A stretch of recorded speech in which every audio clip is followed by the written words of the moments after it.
Honorable members, the prayer. Lord, the God of righteousness and truth, grant to our King and to his government, to members of the Legislative Assembly, and to all in positions of responsibility, the guidance of your Spirit. May they never lead the province wrongly through love of power, desire to please, or unworthy ideas, but laying aside all private interest and prejudice, keep in mind their responsibility to seek to improve the condition of all. Honorable members, please remain standing. As is our custom, we pay tribute to members and former members of this assembly who have passed away since the last time we've met. Peter Trinchy was elected as a Progressive Conservative member for Whitecourt on August 30th, 1971. Mr. Trinchy won 6 consecutive elections in Whitecourt and 2 in Whitecourt St. Anne, serving 8 terms before retiring in 2001.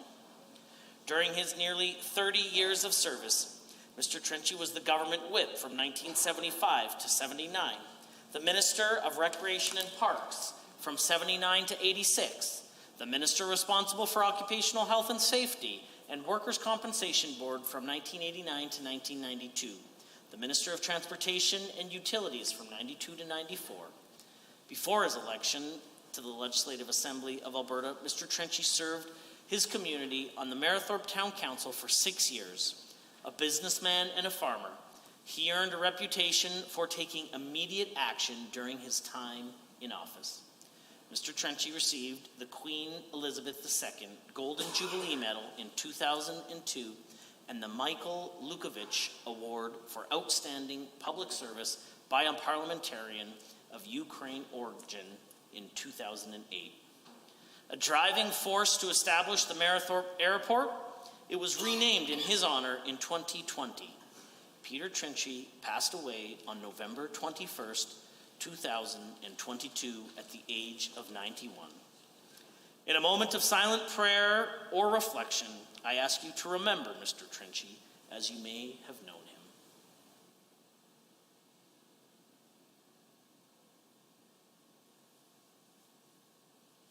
Rest eternal. Grant unto him, O Lord, and let light perpetual shine upon him. Please be seated.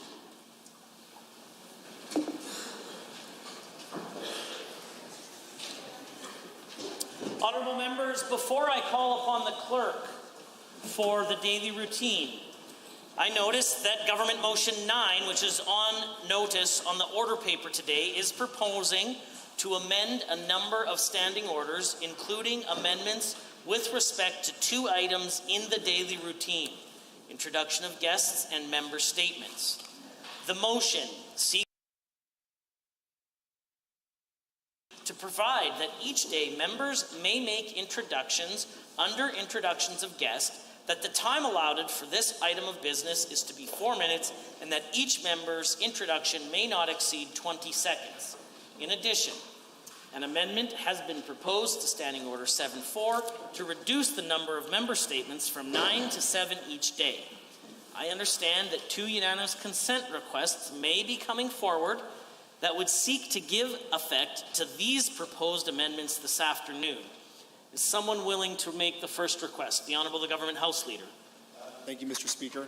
I rise to ask for unanimous consent to waive Standing Order 7.3 in order to allow members to make their own introductions of guests for a period not exceeding 4 minutes, each introduction to not exceed 20 seconds. Members, this is a request for unanimous consent. I will ask only one question. Is there anyone opposed to providing unanimous consent for this request? If so, indicate now. Unanimous consent motion is granted. Accordingly, the introduction of guests this afternoon will follow the process I have just outlined. Is the Honourable Government House Leader willing to make a request for unanimous consent for member statements to give effect to the motion? Yes, Mr. Speaker. I would also like to ask for unanimous consent to waive Standing Order 7.4 in order to allow for 7 member statements to be given today in the order outlined in the House Leader Agreement shared with all members by the Speaker. Honourable members, this is a request for unanimous consent. I will ask only one question. Is there anyone opposed? If so, indicate now.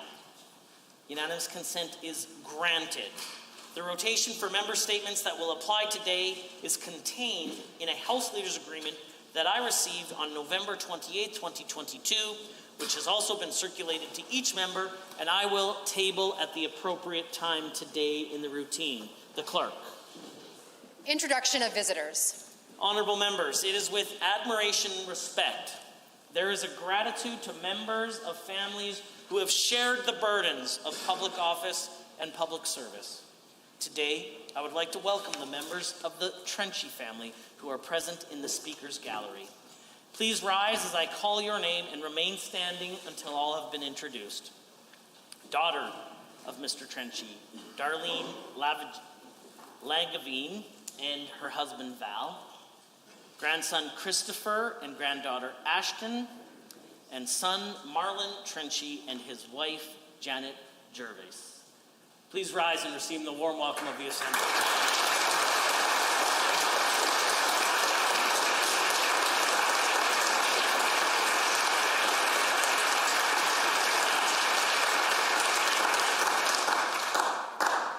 Introduction of guests. The Honourable the Premier. Mr. Speaker, it gives me great pleasure to rise and introduce to you and through you to the members of this Assembly two people who I can safely say I would not be here without. One of them is my father, Doug Smith, and the other is my mother, Sharon Smith. When I told them I was going to get back into this job, they said, "Are you crazy?" And I said, "Thank you for your vote of confidence." I'm so glad that they are here, and please give them the warm welcome of the Chamber. Very good.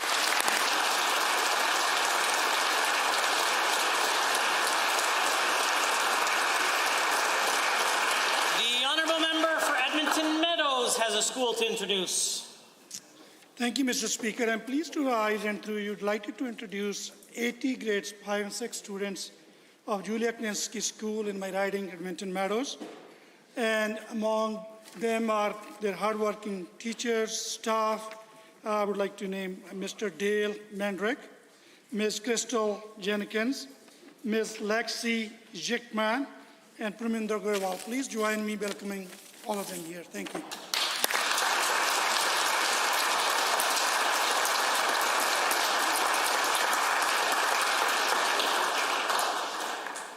I know that it will take some time for us to get used to the reintroductions of the introductions of guests, but I will remind members that those introductions are to be 20 seconds or less, and I believe that we ought to set the precedent for what these introductions will look like, in that I am of the belief that these introductions ought to be about the guests and less about used as a partisan tool. That's not a reflection on the introductions that we've had already this afternoon, but more I wanted to provide that reminder and had forgotten.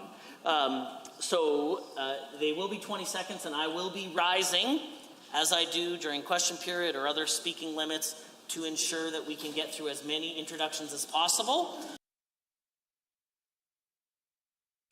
out of respect for others. The Honourable the Minister of Forestry, Parks and Tourism.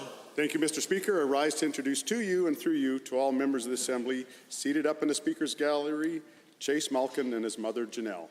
Chase has taken a keen interest in learning about Alberta politics and spends many days learning about all of us. I have no doubt that one day he will be seated down here on this very floor.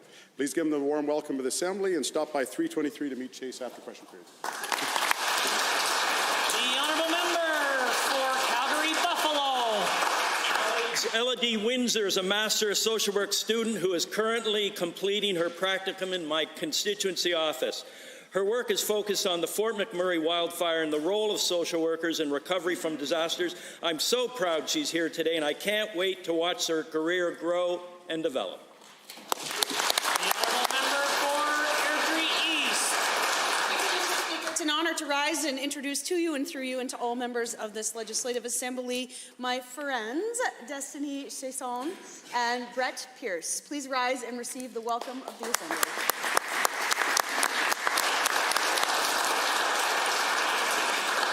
Are there others? The Clerk, please. Ministerial statements. Member statements. The Honourable Member for Vermilion, Lloydminster Wainwright. Thank you, Mr. Speaker. Albertans' rights are sacred. They are enshrined in the Constitution and the Charter of Rights and Freedom. Unfortunately, for too long, our rights have been trampled on by federal actors. And for too long, governments have failed to stand up and say, enough is enough. As we all know, this has grave consequences for our industry, our economy, and our workers. Fortunately, those days are done. On Tuesday, Bill 1, the long-awaited Alberta sovereignty within a United Canada Act, was introduced to this legislature. If passed, this act will empower our province to stand up against overreach and interference from the federal government, fight federal legislation that is unconstitutional or harmful, and defend the federal-provincial divisions of power, giving our province the right to develop policies that reflect our own unique needs. This is not about separation. This is about strengthening and clarifying the bonds that make us a true confederation. This bill even has inspired other provinces like Saskatchewan to pass their own legislation, affirming their jurisdictional authority against the federal government. Contrary to what the opposition NDP will say, this act in no way permits Cabinet to unilaterally amend the legislation. But it comes as no surprise that the opposition NDP is already opposing the Alberta sovereignty within the United Canada Act without even reading it. Their actions only to serve to remind us how they sold Albertans out to Justin Trudeau in Ottawa when they were in office, and how they will do that again if given the chance. Our United Conservative team won't do that. We will always put Albertans first. We will defend Alberta's constitutional authority against overreach from Ottawa, and we will fully exercise areas of jurisdiction granted under the Constitution. This bill is not a sword, it is a shield. Albertans expect their government to defend the province they cherish, and that is exactly what we are going to do. Here. The honourable member for Edmonton Northwest. Thank you, Mr. Speaker. Alberta's post-secondary institutions are crucial to our economic recovery, equipping Albertans with vital skills and knowledge for now and the future. Unfortunately, college, polytechnic, and university students are struggling today because of decisions made by this UCP government. The Minister of Advanced Education has approved tuition hikes anywhere from 16% to 104%, and more than $10,000 in additional annual fees. This government has consistently downloaded even more costs onto the backs of students who are already struggling due to the countless other UCP decisions that have made life unaffordable for Albertans. Now, at a time where people across this province are struggling, this government has just made a bad situation worse. Alongside increases to tuition, fees, student housing, and more, interest rates are steadily on the rise as well. So what does this government do? They add an additional interest charge on student loans. This means they are cruelly profiteering off Albertans who are simply seeking higher education. This extra money that the UCP is taking out of the pockets of Albertans adds to student loan payments, one steep monthly bill during the worst affordability crisis in 40 years. Students are facing major pressures in every aspect of their lives. Increases to rent, utilities, tuition, gas, insurance, and more. The list goes on and on.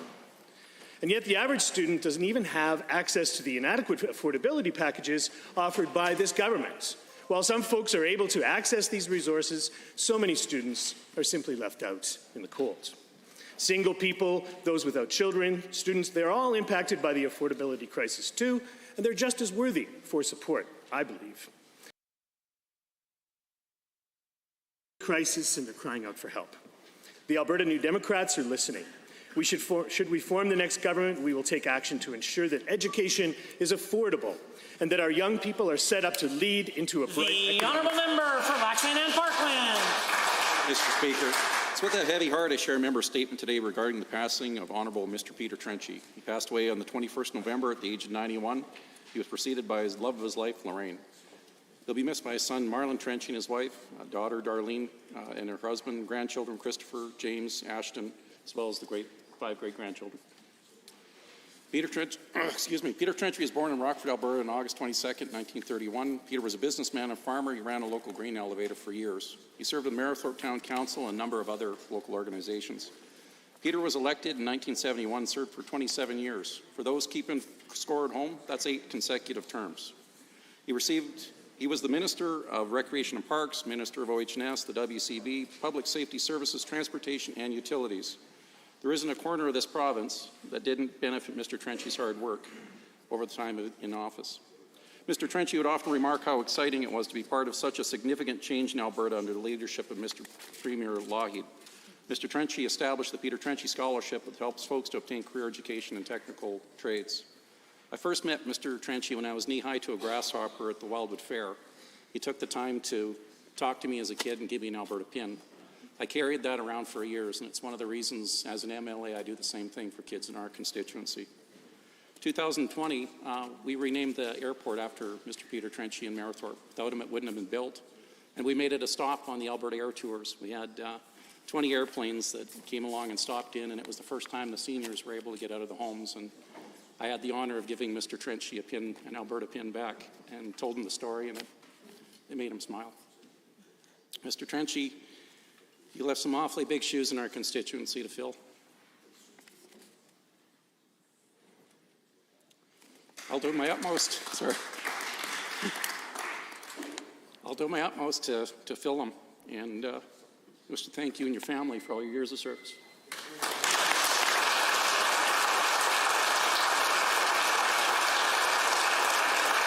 The honourable member for Livingston-Macleod. Thank you, Mr. Speaker.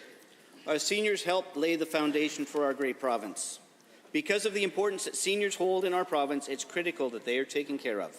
Today, I'm honoured to stand in this House to share just one of the ways that we are taking care of seniors in my constituency of Livingston-Macleod. This summer, I had the privilege of visiting Peaks to Pines, a new 100-unit senior lodge in the Crow's Nest Pass. This seniors living facility offers different levels of care. Seniors can choose independent living and be self-sufficient in their own suites, or they can choose to have supportive living, where they have access to on-site healthcare aides, prepared meals, housekeeping, and more. These varying levels of care choices will provide seniors in my riding with the flexibility and support they need. Peaks to Pines Lodge is a huge step in the right direction towards housing options for seniors. Mr. Speaker, although this facility is a great addition in my constituency, and I'm pleased to see it finally completed, it does not solve the issue of difficult living situations for seniors across our province, who simply cannot afford to live in a facility like this. Investment in affordable housing and care facilities will be vital to ensure that seniors have the best care possible and will keep them close to family and friends. Seniors in our province, especially those who live in rural communities, need more support from our government. Because of the increased cost of living and the inflation crisis, Albertans everywhere are struggling. Living on fixed incomes, our Alberta seniors are struggling to afford life. Recently, our government announced that we will be increasing the benefit rate for low-income seniors by 6% beginning this January. Low-income Alberta seniors will also be receiving an additional $100 a month for 6 months beginning in January. Mr. Speaker, the indexing of these financial assistance benefits and the additional cash is going to be critical as we address the financial pressures our older Albertans face. This added 6% will have a positive impact on the lives of our seniors. Thank you. The honourable member for Calgary-Boular-McCall.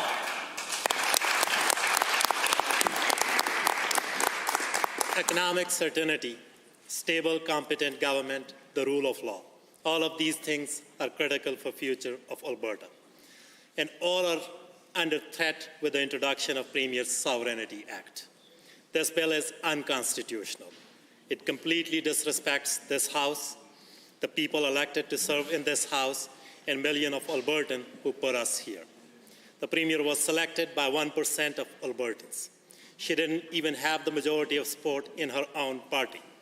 Yet, she now believes she can give herself supreme power to rule outside of this House. She has decided her actions are not subject to public accountability. She has decided she supersedes us all. And while she may be so misguided in her own love for herself to give herself this power, her own minister don't agree. The finance minister called the bill a ticking time bomb. The Minister of Municipal Affairs called it an Anarchy Act.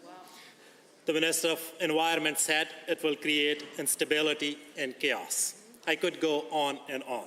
But now those ministers stay silent, but Albertans are speaking out. Political scientists are calling it the most undemocratic piece of legislation this House has ever seen. Investors and businesses are reaching out to us to express serious concerns as they openly consider whether to pull out of the province altogether. This bill will kill jobs. It will stop investment. It will destroy our economic future. It will erode our democracy. This Premier must be stopped. I call on every MLA in this House today to take a stand against this Premier. We are at a critical moment. Albertans are watching. And if you refuse to act now, you can explain to our children why you put their future at risk. Thank you, Mr. Speaker. Honourable members, as this is the first regular sitting day of the fourth session, there's some information I wish to share with you prior to oral question period. I would like to inform you that modifications have been made to the oral question period and member statement rotations based upon the House Leaders Agreement I mentioned in my earlier statement. 1 oral question period each week and 1 member statement every 3 weeks has been assigned to the member for who was the independent member during the spring, the member for Central Peace Notley. However, since that member is now a member of the United Conservative Caucus, that question and member statement have been allocated to the United Conservative Caucus. The member for Cypress Medicine Hat will be entitled to question 8 on day 3, and the member for Edmonton South will be entitled to question 9 on day 4. Each of the independent members will continue to be allocated 1 member statement every 3 weeks. The member for Cypress Medicine Hat is allocated a statement on Monday of week 2 of the rotation, and the member for Edmonton South has been allocated a statement on Monday of week 3. With respect to private members' business, there have been some modifications to the list of positions for private members, public bills, and motions other than government motions drawn for the 4th session. As a result of recent appointments of certain private members to Executive Council and the resignation of the former member for Brooks Medicine Hat, Bills 210, 224, 231, 238, 239, 245, 246, 253, 254, and 255, and motions other than government motions, 510, 515, 520, 521, 23, 26, 39, 42, 43, 51 have all been withdrawn from the list of positions for the 4th session of the 30th Legislature. As I reminded you in the procedural memo sent to members on November 28th, a number of parliamentary secretaries have been appointed recently. I remind you that it is parliamentary secretaries are private members. They are not members of Executive Council. Accordingly, they have the rights and the duties of private members, not of members of Cabinet. I refer members to the ruler by Speaker Kowalski on April 16, 2008, which can be found on page 13 of Hansard for that day, and Speaker Warner, which can be found on page 1599 of Hansard from October 30th, 2017, which indicates that it is inappropriate for parliamentary secretaries to direct questions to the minister of whom the parliamentary secretary is affiliated with. Accordingly, I would ask that the parliamentary secretaries refrain from posing questions to their ministers. With respect to House leadership, I would remind members that the member for Bonnyville Cold Lake St. Paul is a private member. He has been appointed as the Deputy Government House Leader, and members will recall that the current Government House Leader was previously appointed the Deputy Government House Leader during the 2021 fall sitting, also when he was a private member. On October 25th, 2021, I made a statement on the scope of the member's role as the Deputy Government House Leader, and I had urged the member for Bonnyville Cold Lake St. Paul and all members to review those remarks, which can be found on page 5647 of Hansard from that day. I wish to remind members that the election of the Deputy Chair of Committees will take place immediately following and during the routine. And finally, as we embark on this session, please remember that in accordance with Standing Order 13.7, members must in their assigned seats when speaking or voting. The time is now 1:50, and that makes it oral question period. And the leader of His Majesty's loyal opposition has the call.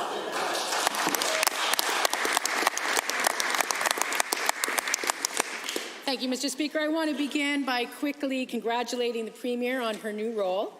Mr. Speaker, all Albertans expect their elected officials to stand up for Alberta, no question. But yesterday we learned the Premier's approach on sovereignty is not that, but rather a full-throated power grab from Albertans. She's granting herself the ability to write laws in secret, behind closed doors, no reviews, no checks, no balances, just an unprecedented abuse of authority. To the Premier, why is her first act an unconstitutional, anti-democratic attack on the democratic rights of Albertans? The Honourable the Premier.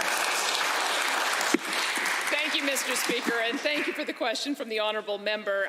No, it does not. It's very clear, and I suppose if the opposition had stayed to actually read the bill when it was presented yesterday, I would have expected they might have read it in the meantime. They would have seen that every decision that is going to be made has to first get the validation from this Assembly. And what that means is that this Assembly will pass a motion and it will give the direction to Cabinet.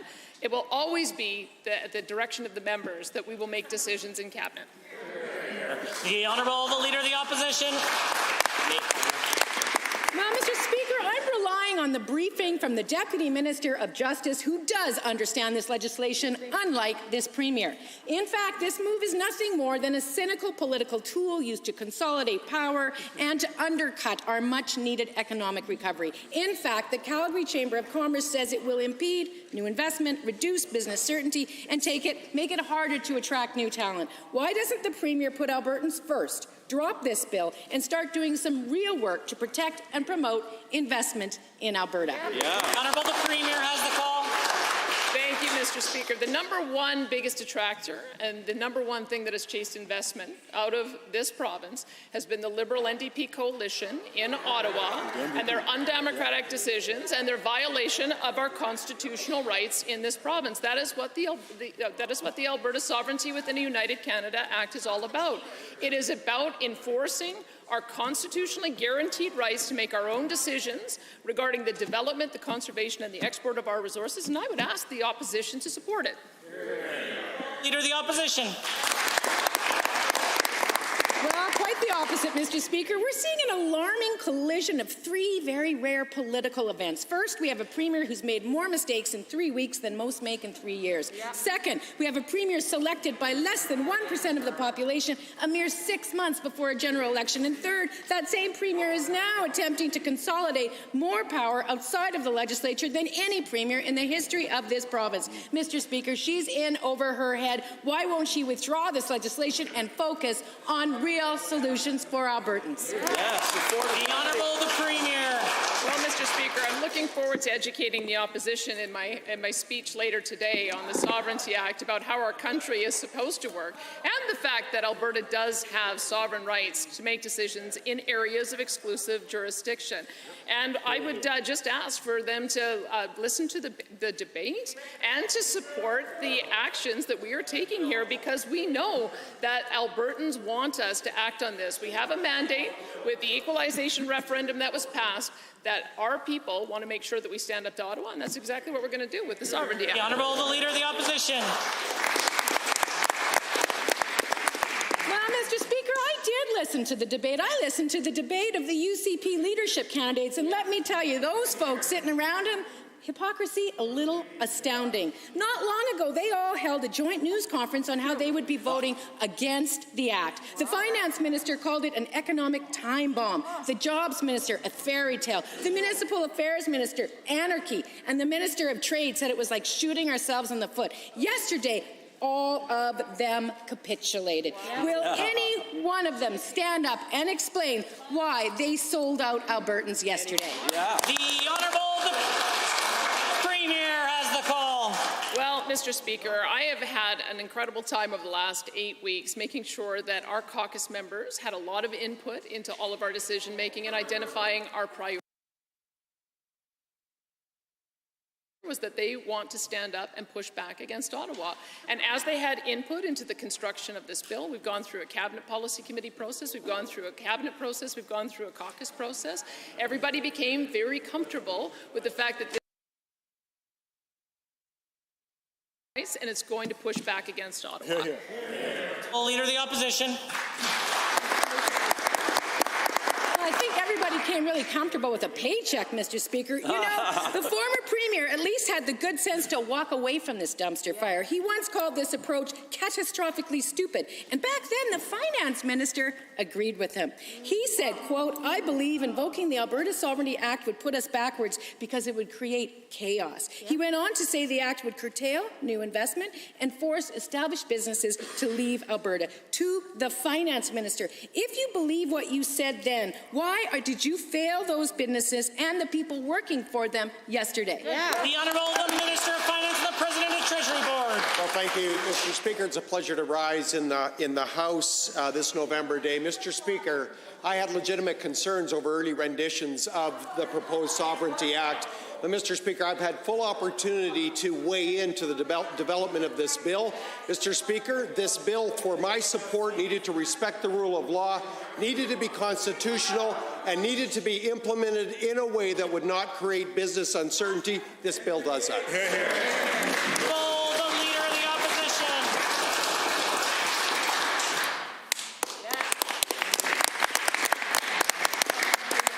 Well, I hope the minister can sleep well at night, because businesses certainly are not. Economists and business leaders say this approach hurts our international reputation. The former energy minister actually described a recent international meeting with energy leaders. She said, quote, "It's already creating instability and chaos. I had international investors concerned about their assets in Alberta asking about what was going on with this sovereignty." To the now environment minister, why are you surrendering to an approach that is undemocratic, unconstitutional, you're a lawyer, you know it, and harmful to our economy? That's what you said. Good.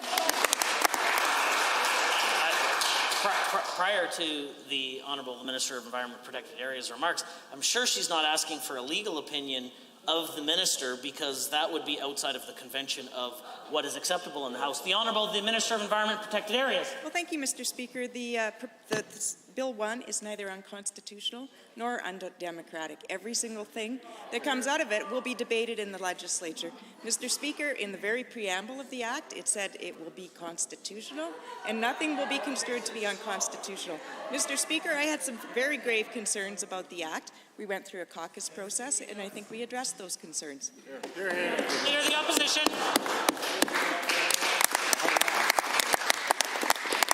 Mr. Speaker, all Albertans deserve to have the health care they need when they need it. Yet today, health care is in chaos because of both the pandemic and the many bad decisions of the UCP. Albertans can't find a family doctor, they're being transported to hospitals and fire trucks, and they're waiting 20-plus hours in ERs. In Calgary, sick children are being forced to wait for care in a trailer outside the Children's Hospital. Why is the Premier more obsessed with calling movie sets about vaccine mandates than helping Alberta families get the health care they need? The Honourable Premier has the call. Thank you, Mr. Speaker. We know that the healthcare system is in crisis, which is why I made it a priority when I got elected that we were going to make sure that we put healthcare reform and Alberta Health Services reform in particular at the forefront. Is the reason why I have dismissed the board and thanked them for their work, but put in place an official administrator who can accelerate all of the changes that we need to make sure that the experience of people on the front line is going to be improved. Number one, we're going to reduce emergency wait times in the emergency rooms. We're going to also make sure that people don't wait. Honourable the Leader of the Opposition. Board shake-up was window dressing, absolutely nothing more. This is a premier who has accused frontline healthcare workers of manufacturing a staffing shortage. She fired the chief medical officer and replaced her with a volunteer. And she's now developing her own public health response by talking to a conspiracy theorist who believes the vaccine is a bioweapon. She promoted horse dewormer as a treatment for COVID. The Premier suggested last week she's made some mistakes. If so, will she stand up and apologize for the ones I just described today? The Honourable the Premier. Thank you, Mr. Speaker. We heard that we needed new leadership at the Chief Medical Officer of Health, and I'm very pleased that Dr. Mark Joffe has agreed to take on that role. We also know that the only way that you can make the kind of changes that we need to make to stabilize healthcare, to address rooms, the long waits that people have when they enter an emergency room, and the surgical wait times, is to make sure that we have somebody hands-on, day in, day out, ensuring that they have the support that they need to push the changes through, and that's what we're giving, and I'm delighted to be Well, Mr. Speaker, Albertans have actually heard the Premier's inside voice on healthcare, and it's not pretty. She's mused about opening unstaffed beds in hotel rooms, bringing back healthcare premiums, making people with, quote, catastrophic medical events pay deductibles, and paying for doctor's visits out of a $300 spending account. These things were said and written 16 months ago, not 16 years ago. Why doesn't the Premier apologize for those statements, or conversely, just admit she can't be trusted to fix Albertans' health care? The Honourable the Premier. I find it amazing that the Leader of the Official Opposition is opposed to health spending accounts, because the only time I've ever had a health spending account is when I was in elected office, because I know she has a $950 health spending account paid for by taxpayers. It sounds kind of elitist to me to be accepting a taxpayer money for a health spending account and then saying that Albertans shouldn't be able to have the same thing. What we're offering is an approach that will make sure that we're supporting the healthcare decisions of all of our Albertans by paying for the things that are not paid for by Alberta healthcare. The Honourable Member for Edmonton-Whitemud is next.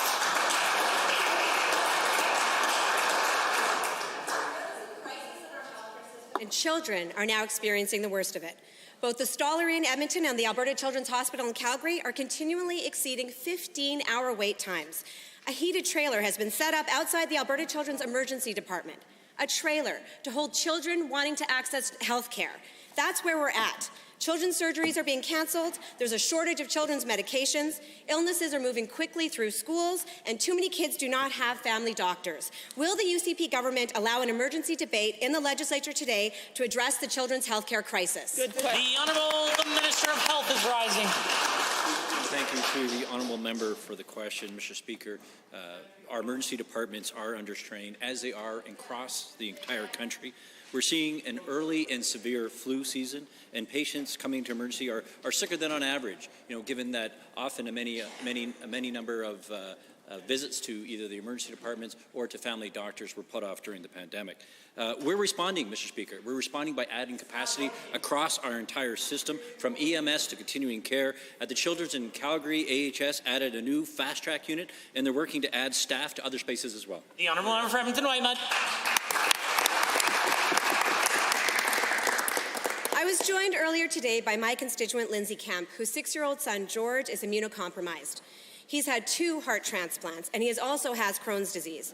Lindsay worries about what will happen if George gets sick and needs hospital care, which he does regularly. She worries for patients and parents waiting for a life-saving transplant for their child.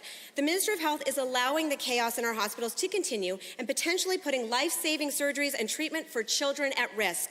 At what point will the Minister of Health acknowledge that this is a crisis? Please. The Honourable the Minister of Health. Parents who have sick children, and I wish that family and that individual all the best. Mr. Speaker, we are providing care. Mr. Speaker, if you need to get care at whether it be the Stollery or the Children's Hospital, it is there for you. Yes, our system is under strain, but we are dealing with that. Mr. Speaker, we are investing an additional $600 million this year, $600 million next year, $600 million the year after that, because we know we need to expand capacity. And Mr. Speaker, we are also looking to transform our system, add more family doctors, and I can talk more about what we're doing with the AMA in a moment. The Honourable Member for Edmonton-Whitemud. Parents across this province will say that they do not feel that they have access to health care for their children right now, and they're correct. Now, I recognize that solutions to this problem are not easy, which is why we must debate this in the legislature today.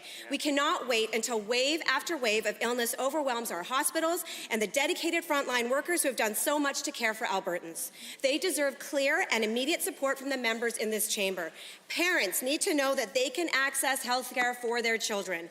For the sake of the children and our healthcare workers, will the UCP agree to an emergency debate today about children's hospitals and their crisis? The Honourable Minister of Health.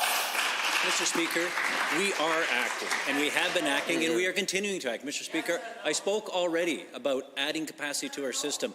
We are spending records amount of dollars, $22 billion this year, and expanding that by another $1.2 billion over the next 2 years. Mr. Speaker, we are also transforming the way we deliver healthcare system. The Premier already spoke about appointing the administrator to drive changes to our system faster, lower EMS times, lower times in emergency departments. And Mr. Speaker, we are also working on expanding access to systems through adding healthcare staff.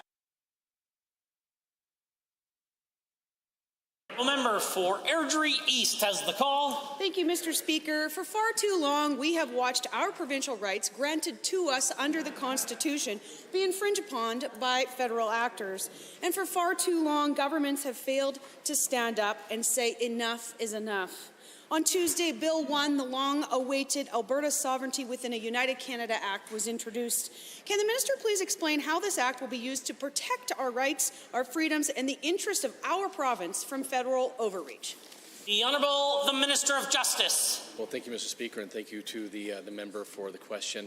What this does is provide a framework for us to openly and democratically have a debate here in this Assembly to be able to discuss when there is overreach from the federal government. We know this is happening very often, and this provides us a tool, an additional tool to what we already have as a government and as a House, but a tool for us to be able to continue that work and then to be able to take next steps on how we can better protect the interests of Albertans. Member for Airdrie East has the call. Mr. Speaker, thank you, Minister. Given that no one wants to see any government grant itself extraordinary powers that could potentially be abused, like we recently saw from the federal Liberals and the use of the Emergencies Act, and given that concerns have been raised about whether this new legislation would grant Alberta's cabinet these kinds of extraordinary powers, can the minister please explain as to whether this act would allow cabinet to alter or amend legislation without legislative oversight? Order. The Honourable Minister of Justice is the one with the call. Well, thank you, Mr. Speaker. No, to be clear, in no way does this act permit Cabinet to unilaterally amend legislation. In this framework, Cabinet cannot amend legislation without the specific direction provided by the MLAs in this Assembly. Cabinet can only work within those parameters.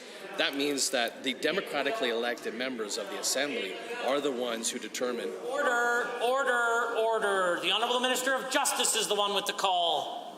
Thank you, Mr. Speaker. As I said, that means that the democratically elected members of the Assembly are the ones who determine what actions under the Act are justifiable or necessary. Member for Airdrie East. Thank you, Mr. Speaker. Well-informed opinion from someone who's read the bill. Given that members of the United Conservative Party are all proud Albertans and Canadians, and given questions have been raised about whether the Alberta Sovereignty Act, Alberta Sovereignty Within a United Canada Act, opens the door to separation for confederation, can the minister explain whether this piece of legislation is about separation or about protecting Alberta within a united Canada? The Minister of Justice. Well, thank you, Mr. Speaker, and no. This has nothing to do with separation. This is entirely about protecting the interests of Albertans. And in fact, although they're not listening right now, I would invite the NDP to suggest opportunities for how this framework might be used in the best interests of Albertans. But of course, they are not going to do that because they don't want to upset or push back against the Trudeau-NDP alliance in Alberta or in Ottawa. For Edmonton City Centre is next. Mr. Speaker, as of today, hundreds of thousands of Albertans have no family doctor. For many, this is a direct result of the conflict and chaos caused by the UCP. And now the Premier wants to move forward with health spending accounts, an idea she discussed extensively, saying in June 2022 that they could act as a way to pay to see a doctor. She even said, and I quote, "My view is that the entire budget for family practitioners should be paid for from health care savings accounts." Will the Minister of Health unequivocally condemn any suggestion Albertans should be asked to pay out of pocket to see their family doctor, especially given his government has made it so much harder for Albertans to see one? The Honourable the Minister of Health. Thank you, Mr. Speaker, and thank you to the Honourable Member for the question. Mr. Speaker, the Premier has been quite clear on this, on the purpose of health spending accounts. The purpose of health spending accounts is to be able to provide coverage for services that are not covered under the Alberta Health Insurance Act. And Mr. Speaker, I'd like to, I was very pleased in September that we reached an agreement with the AMA, and that agreement was ratified. And this agreement allows us to invest more in our doctors, to be able to attract and retain. We have more doctors now than we've ever had in the province, and I look forward to continuing to work with them to focus particularly on family doctors, and we retain more and get better access. The Honourable Member for Edmonton City Centre. Given, Mr. Speaker, the Premier was much less clear just a few months ago about these health spending accounts that are outlined in her mandate letter to the Minister of Health. So the Minister owes it to Albertans to answer to the Premier's well-documented radical reasoning behind the proposal. And given that in discussing HSAs, the Premier openly mused about forcing Albertans to pay a deductible to see a doctor. And given she also suggested Albertans in desperate need of care could turn to family members for donations or host a fundraiser. And given that Does the minister agree that the Premier's past suggestion that Albertans in need of medical care should be left to rely on GoFundMe is unacceptable? The Honourable Minister of Health. Mr. Speaker, I'll repeat my first answer. The purpose of the health spending account is to enable Albertans to access those services that are not covered by the Alberta Health Spending Act. I want to be crystal clear. And Mr. Speaker, often preventative care doesn't get the attention it deserves. You know, it takes steps to maintain, and this provides a health spending account when we actually get that set up. Will provide the opportunity for Albertans to focus on preventative care where they want it, just like many Albertans across the province do today through their own health spending accounts, through private employers. We want to provide that opportunity to all Albertans. The honourable member.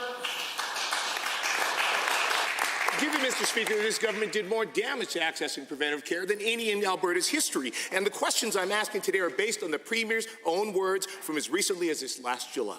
And given that she clearly advocated for all visits to a family doctor to be paid from AHSAs, or that if that presents a burden, Albertans in need of care could beg their employers, their family, or their communities for help. And given Albertans facing an affordability crisis not seen in 40 years shouldn't be forced to also have to pay for care, will the minister state clearly on the record Albertans will never pay a single cent for public health care they're currently entitled to under this government?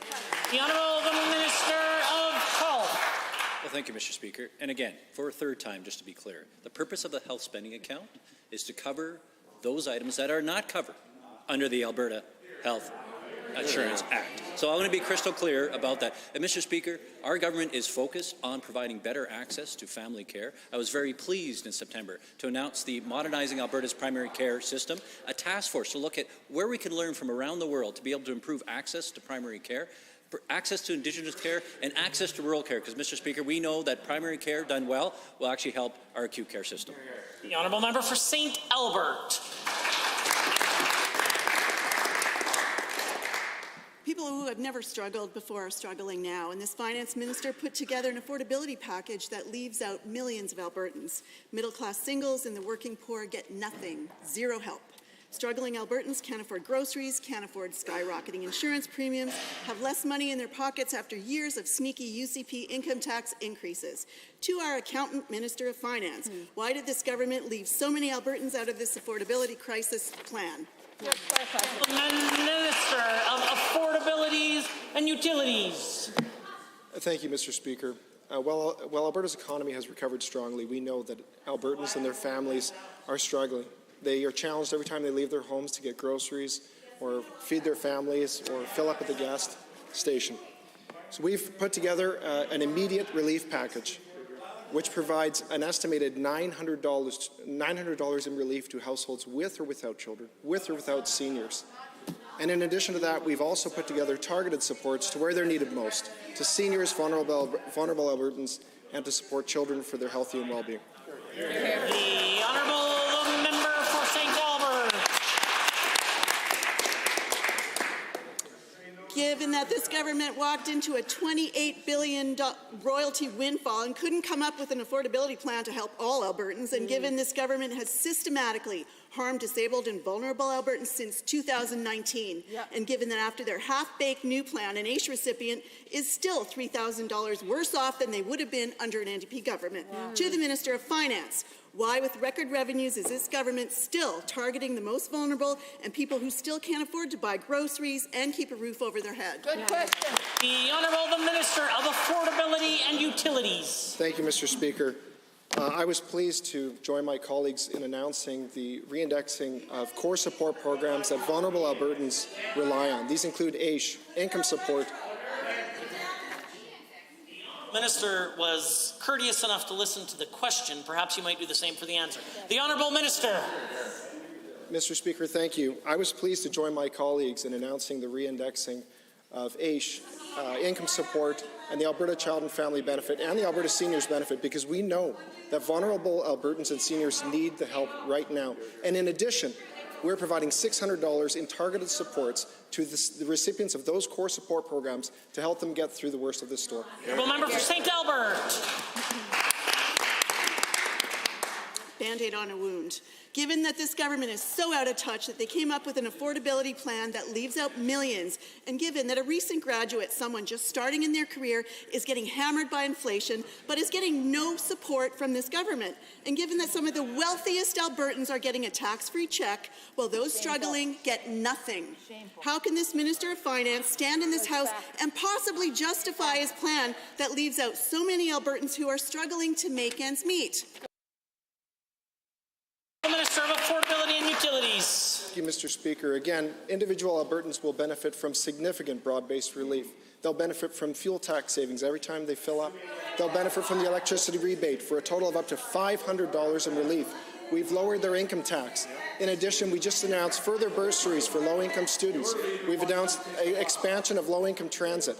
We will support students. We will support Albertans, individual or not. Thank you. The honourable member for Camrose. Well, thank you, Mr. Speaker.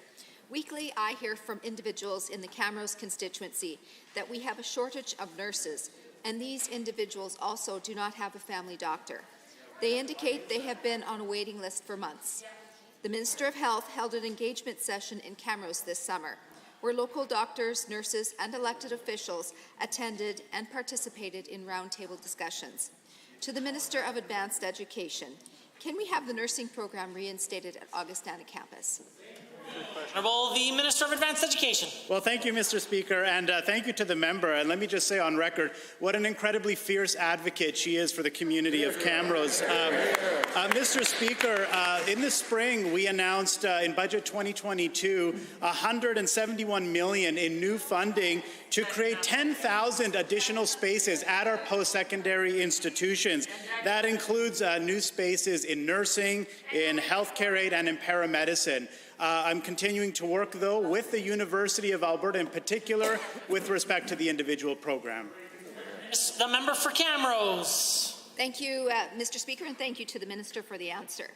Given our government is focused on ensuring accessible health care is available for all Albertans, and given the St. Mary's Hospital team has indicated they are a teaching hospital, and given Augustana campus provided instruction for a nursing program for many years, to the Minister, how soon will the University of Alberta be advised they can reinstate the program at Augustana Camrose? The Honourable the Minister of Advanced Education. Thank you, Mr. Speaker. Of course, the University of Alberta has opportunities both now and well into the future. As I mentioned, we recently created a new program to create 10,000 spaces in in-demand post-secondary programs, including in healthcare-related programs. And as per the direction provided by Premier Smith in my mandate letter, Premier has asked us to expand that very successful targeted enrollment program, specifically in areas of economic need and in healthcare need. Just recently, as the other day, I had a conversation with the President of the University of Alberta, and we're working closely together, Mr. Speaker. I remind the Minister that use of proper names for any reason is unacceptable. The Honourable member for Camrose. Well, thank you, Mr. Speaker. Thank you to the Minister for the answer. Given that many communities in the province are currently suffering from a doctor shortage, and given the limits to the volume of Alberta-trained doctors we can produce, to the Minister, what is the government's long-term solution to address the shortage of healthcare workers? The Minister of Health. Thank you, Mr. Speaker. Thank you so much for the member. I will agree with my colleague. The member from Camrose is a fierce advocate. Mr. Speaker, Alberta's healthcare workers are the best in the world, and we need to make sure that they have the right supports that are in place to retain staff that we have now and recruit the additional staff that we need. I was as I indicated earlier, very pleased we reached a recent deal with the AMA with over 70% support. That includes incentives to attract new doctors to our province, especially in rural and remote areas. We are also working on a plan with the Minister of Advanced Education and post-secondary institutions to expand the current number of seats for more medical grads in the province. Edmonton Glenora is next. Thank you, Mr. Speaker. I rise in the House today with great concern about the state of Alberta's classrooms and the education that's being provided in them in turn. It's clear that under the UCP, our international reputation and student outcomes are falling further and further behind. Will the Minister of Education tell Albertans why she thinks it's okay for there to be thousands and thousands and thousands of more students going to school while she provides 1,000 fewer teachers to actually educate them? Her own budget proves it. The Honourable, the Minister of Education. Thank you, Mr. Speaker. And again, I see that the member opposite is unprepared and has not done her homework. Because, in fact, if she had done her homework, she would have realized that we have added $700 million to the 22-23 school budget, which actually has increased the number of teachers, over 800 new teachers, and over 800 new educational assistants. Mr.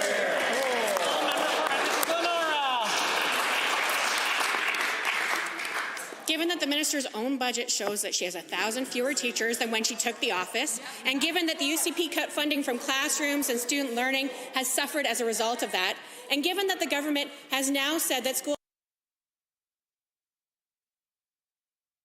resources for them to be able to do so, and given that staff burnout is a significant concern, and it's a reality, will the minister tell Alberta students, staff and families why she's providing no new supports while schools are dealing with widespread chaos and absenteeism? The Honourable, the Minister of Education. Mr. Speaker, I have no idea what fantasy land she's living in, but I can tell you, Mr. Speaker, that we have added $700 million to the overall budget. We actually funded the teacher contract settlement. That's an additional $205 million over 3 years. We have added supplemental enrollment funding. We've added fuel contingency funding, Ukrainian student supplemental funding. You know what, Mr. Speaker? School board reserves, operating reserves have gone from $264 million to $464 million, Mr. Speaker. Honourable the member. Given that the minister fired 20,000 education workers via tweet at the outset of the COVID-19 pandemic, and many of them were never rehired, and given that education funding has been underspent by roughly $1 billion over the last 2 years, those are facts from the UCP budget documents. And given that 99% of Alberta teachers don't trust the minister, and most were disheartened to see the current premier decide to keep her in the position, the minister has been a failure.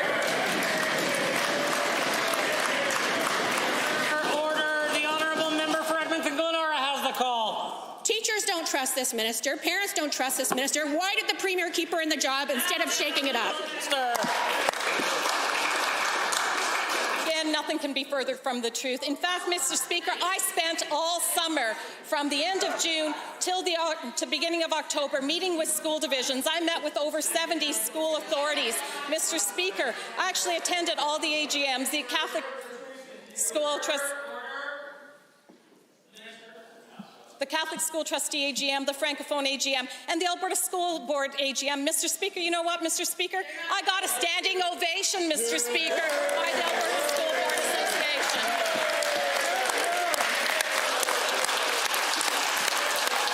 The Honourable member for Calgary Mountain View has a question.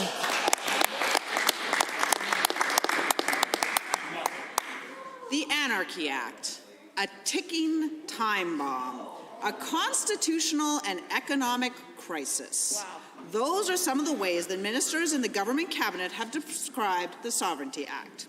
But I specifically want to ask the now Minister of Environment if she will support this economically destructive bill, which she herself said would create undemocratic and economically destructive, which she herself said would create instability and chaos.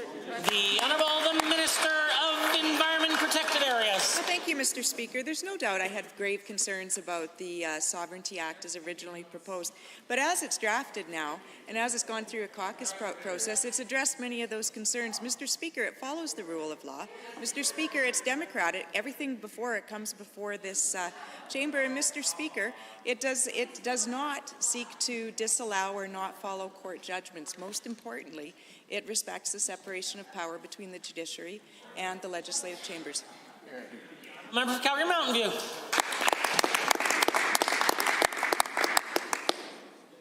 Given that the Minister of Finance said that the Sovereignty Act is a ticking time bomb, and given that it seems all UCP MLAs will be whipped to vote in favour of this bill, despite the economic chaos and destruction it will cause, and given that I'm hearing from businesses that are deeply concerned and considering whether they can continue to do business in Alberta if the Sovereignty Act is passed, Will the Minister of Finance stand up against this Premier who is threatening the economic future of this province?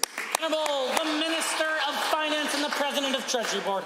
Well, again, Mr. Speaker, I did have legitimate concerns over some early renditions of the Sovereignty Act. Certainly, it's a concern of mine that we maintain a business environment of certainty and predictability, one that attracts investment. Mr. Speaker, this bill has to respect the rule of law, be constitutional, and be implemented in a way that keeps a stable business environment. It will, Mr. Speaker. That's why I'm supporting it.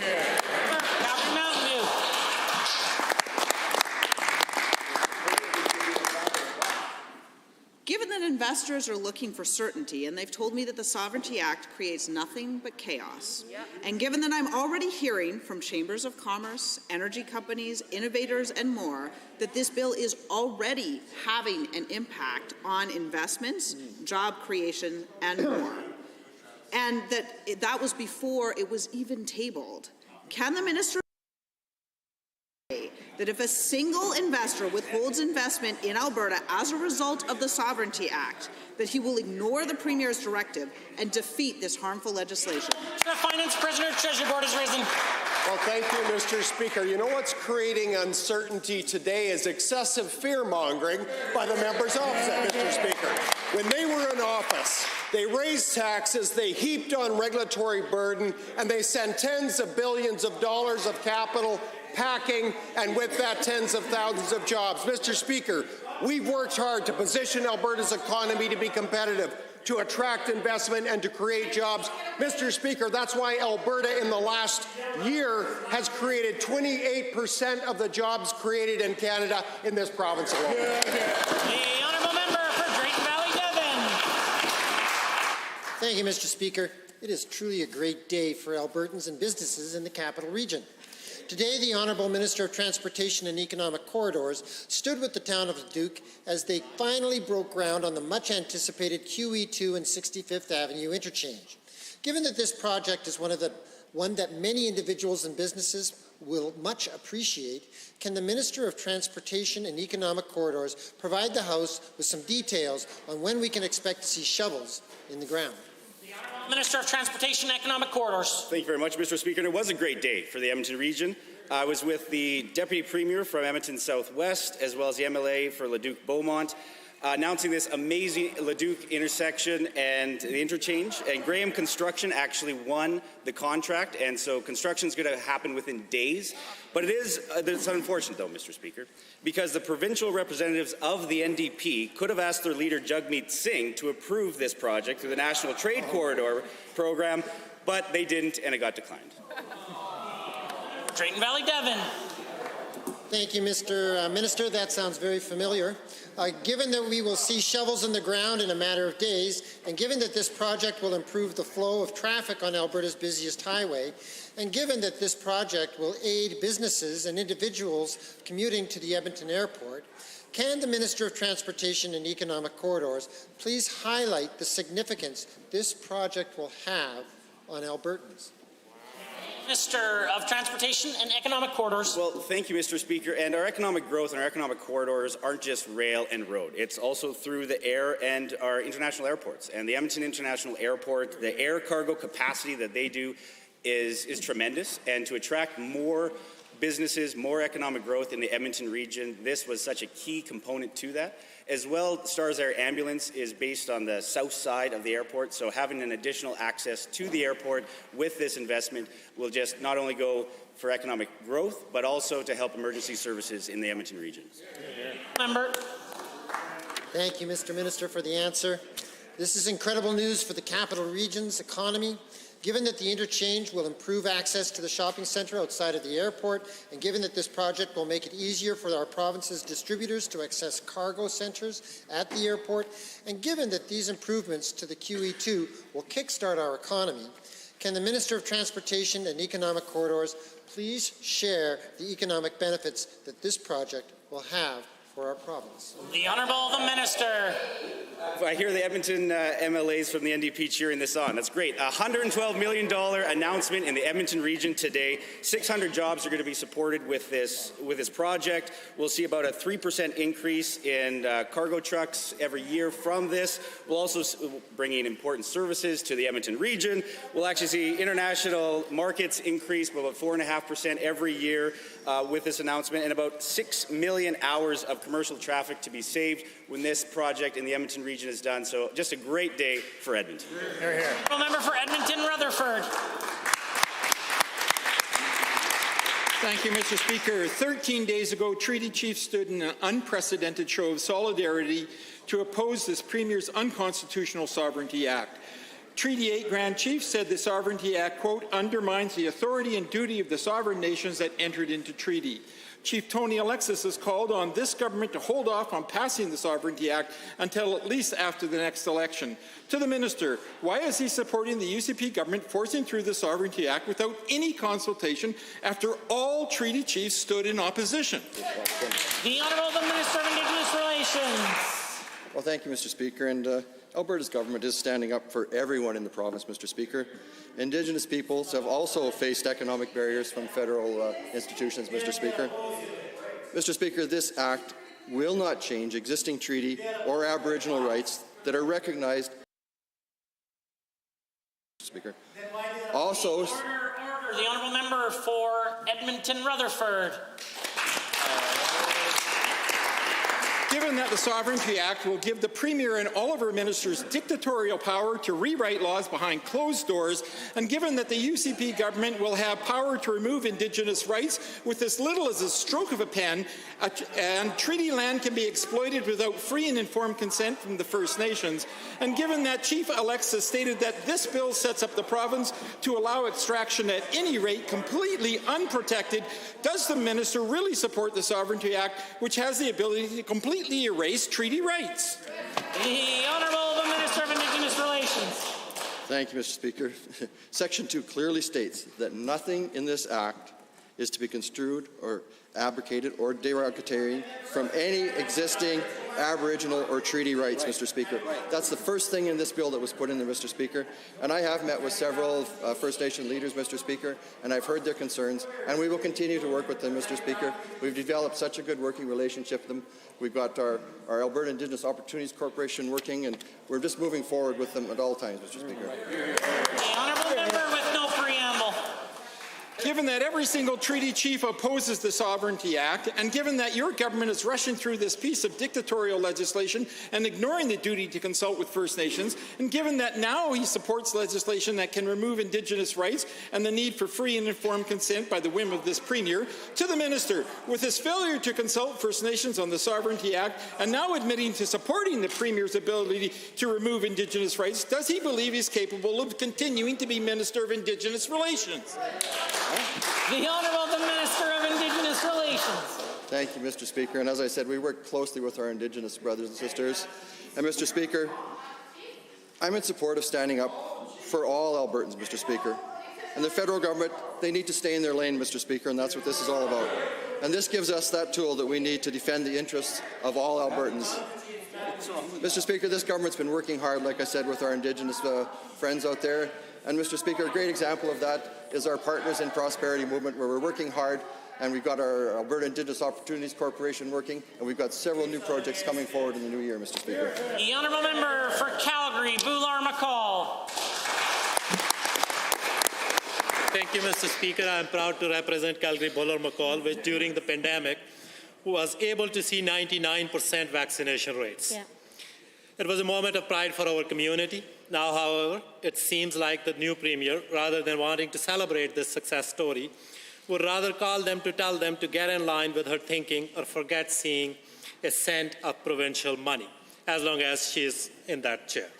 Can the Minister of Justice explain why vaccinated Albertans are being bullied by this Premier, and will he advise the Premier that these types of calls are inappropriate and should stop immediately? The Honourable the Minister of Health.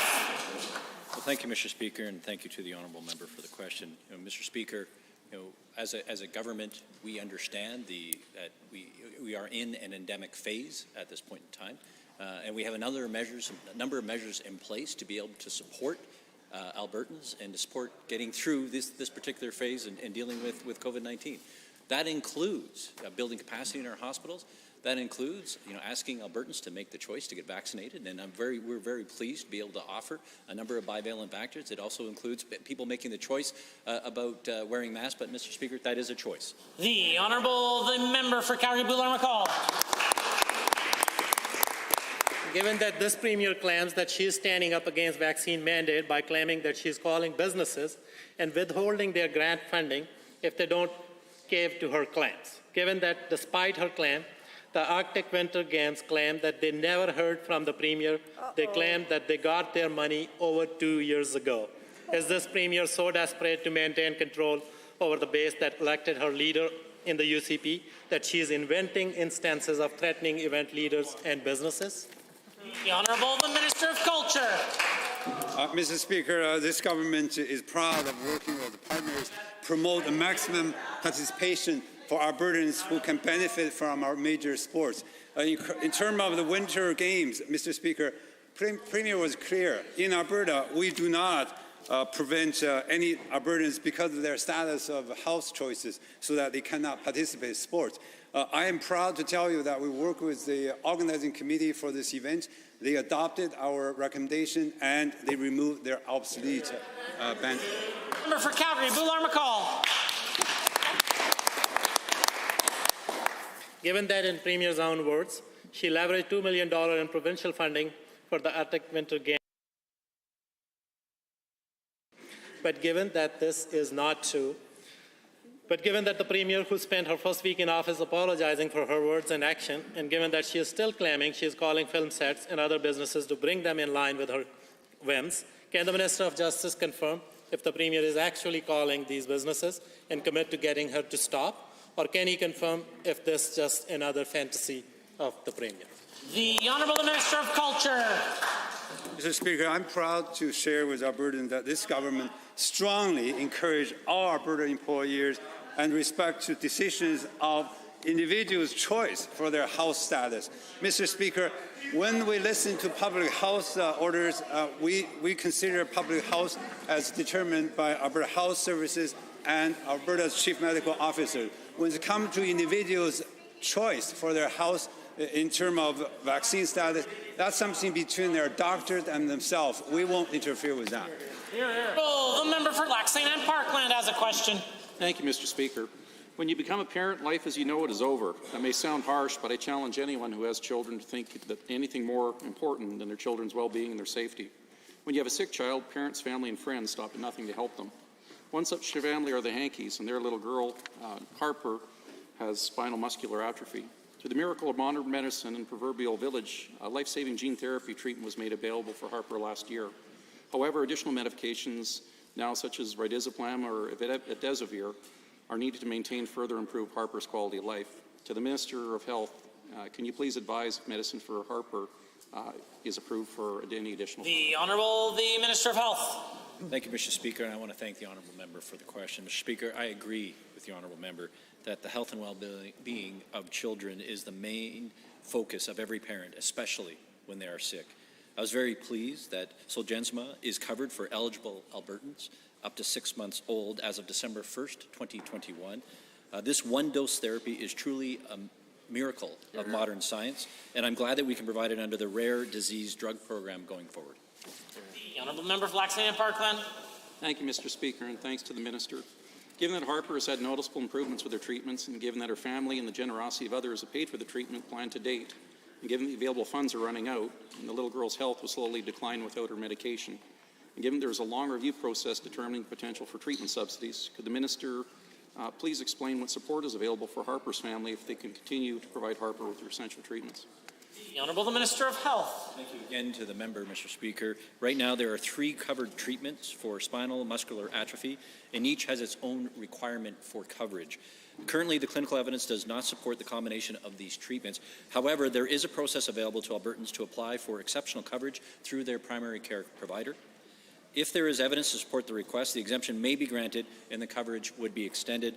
I feel for every family experiencing these problems and hope we can find long-term solutions to SMA and other rare diseases in the future. The Honourable the Member.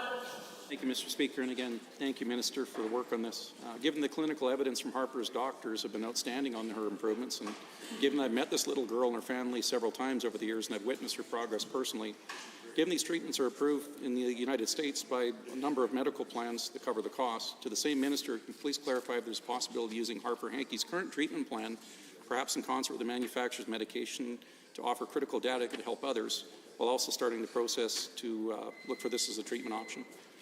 Sir. Thank you, Mr. Speaker, and thanks again to the member. The treatment of rare diseases in Alberta needs a comprehensive approach. We need a plan to help fast-track approvals of new drugs and therapies that can result in these life-changing outcomes. New research is constantly emerging, and we need to make sure our coverage reacts to the changing needs of Albertans and does this quickly. That's why we are developing a strategy for the evaluation and approval of rare disease drug treatments within the province, and I'll share more about this initiative in the near future. Honourable members, this concludes the time allotted for oral question period, and we will be proceeding immediately to the remainder of the member statements. The Honourable Member for Calgary Fish Creek. Thank you, Mr. Speaker. This past July, we welcomed the Pacific Northwest Economic Region to Alberta. Penware's 31st annual summit, hosted in Calgary, was one of the organization's most successful in history. As now past president of Penware, I cherish the opportunity to showcase my city and our remarkable province to over 600 legislators, business leaders, academics, and policymakers, while highlighting local success stories and co-hosting a much-heralded visit to the oil sands. Penware includes elected and business leaders from 10 provinces, states, and territories. I am proud to announce that all jurisdictions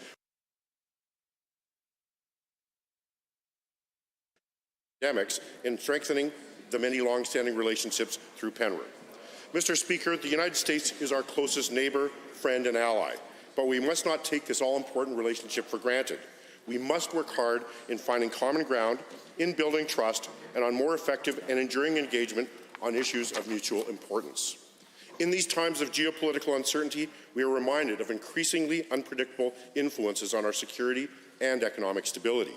And while short-term priorities of our nations may differ, our unique and cherished relationship as secure, friendly, and trusted trading partners with over $1 trillion in bilateral trade in 2021 is of vital importance to all Albertans. Our commitment to North American security through NATO, NORAD, and Five Eyes also reflect our mutual concerns around continental defense and shared commitment to global peace and security. For over 30 years, Penware has contributed to strengthening our regional economy through 19 multi-sectoral working groups, the enduring impact of their legislative Energy Horizons Institute, emergent collaboration on energy security and sustainability, or just the ability to pick up the phone and call a friend across the border.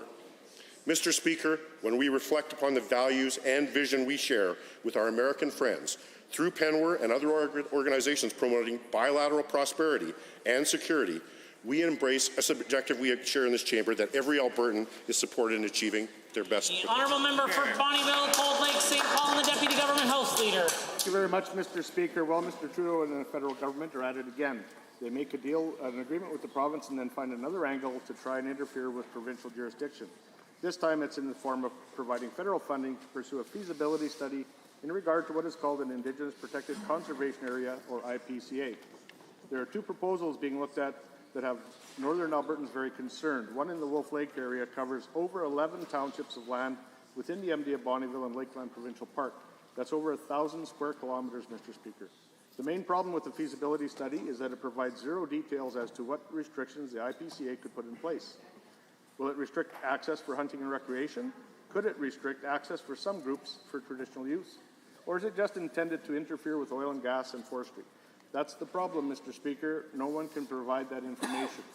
Our government just completed extensive committee meetings with all stakeholders in the Cold Lake Caribou subregion, which includes the area in question. The recommendations from that work, which includes extensive habitat restoration and protection, resulted in the Cold Lake Subregional Plan, which was accepted by the federal government, who then signed a Section 11 agreement under the Species at Risk Act, agreeing that jurisdiction remains in the hands of the provincial government. Now the Trudeau Liberals are using the Métis Settlements General Council in an effort to further interfere with provincial jurisdiction by providing this funding. This proposed IPCA and total lack of information provided by the hired consultant group is causing a lot of concern for many people in the region and indeed all over the province. If Mr. Trudeau was really concerned about helping our Métis settlements, maybe providing funding for much-needed infrastructure, fresh drinking water, and housing would be better. Canada's provincial crown lands and parks must remain under the jurisdiction of the province they are located in. Alberta's crown lands and provincial parks are public lands and will remain so. Nice try, Justin. Alberta will not give up sovereignty over provincial crown lands or parks. Hear, hear. Hear, hear.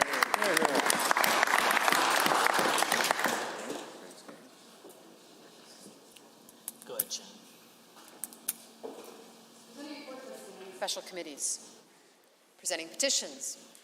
Notices of motions. The Honourable Member for Peace River, followed by Edmonton Whitemud. Mr. Speaker, I rise today to give oral notice of Bill 202, the Alberta Personal Income Tax, Charitable and Other Gifts Amendment Act 2022, sponsored by myself, the member for Peace River. The Honourable Member for Edmonton Whitemud. Give notice that at the appropriate time, under Standing Order 42, I intend to move the following motion.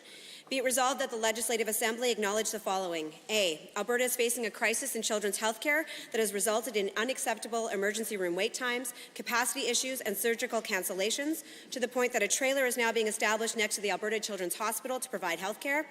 B. Wait times at the Alberta Children's Hospital and Stollery Children's Hospital have exceeded 15 hours on multiple occasions. Wow. C. The families of 6 children impacted with COVID-19, respiratory syncytial virus, and influenza have been facing a prolonged shortage of children's pain and fever-reducing medication, which adds to the stress, discomfort, and pressure of an already difficult situation. D. The government's reduction of funding for education programs have led to 1,000 fewer teachers and thousands fewer educational assistants being employed by Alberta schools, which has made the challenges of dealing with school children's widespread illnesses more difficult to deal with at a local level.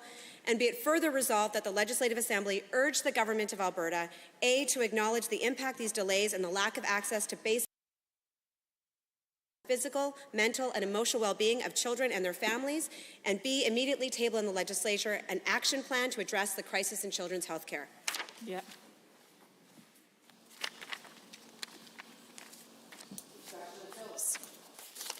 Tabling returns and reports. The Honourable Member for Edmonton Glenora has a tabling. Speaker, I have the requisite number of copies of a letter that I sent earlier this week to Alberta school trustees outlining things that they've told me are deep concerns and things that we will do to address them. Thank you. Albert has a tabling.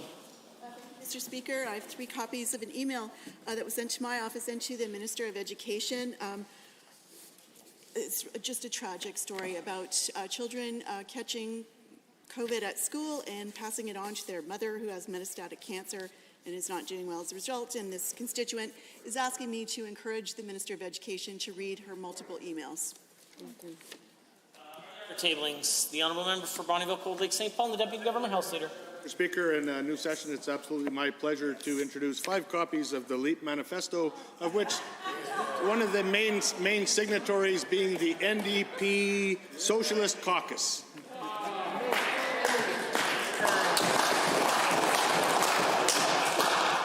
Seeing none, I do have 2 tablings today. I rise to table 6 copies of the House Leaders Agreement, which was signed on November 28th, 2022. The Clerk.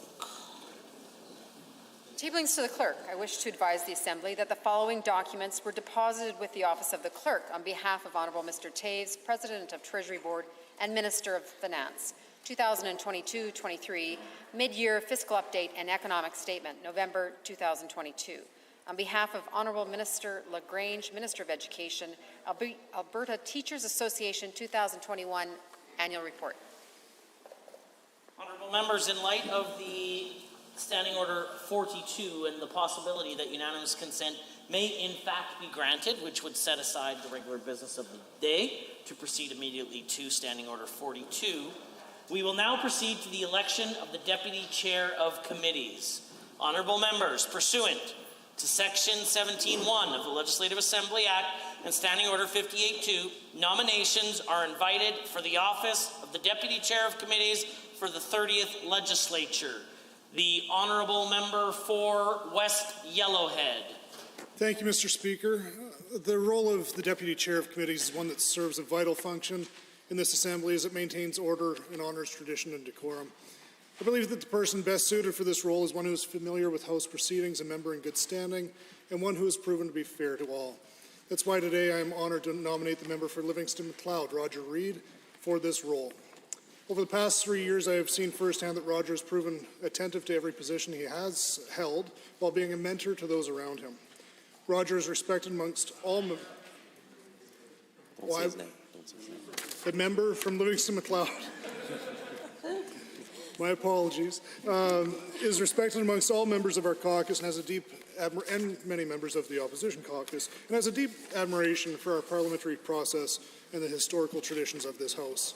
And he also happens to be the representative for one of the top 5 most beautiful constituencies in the province.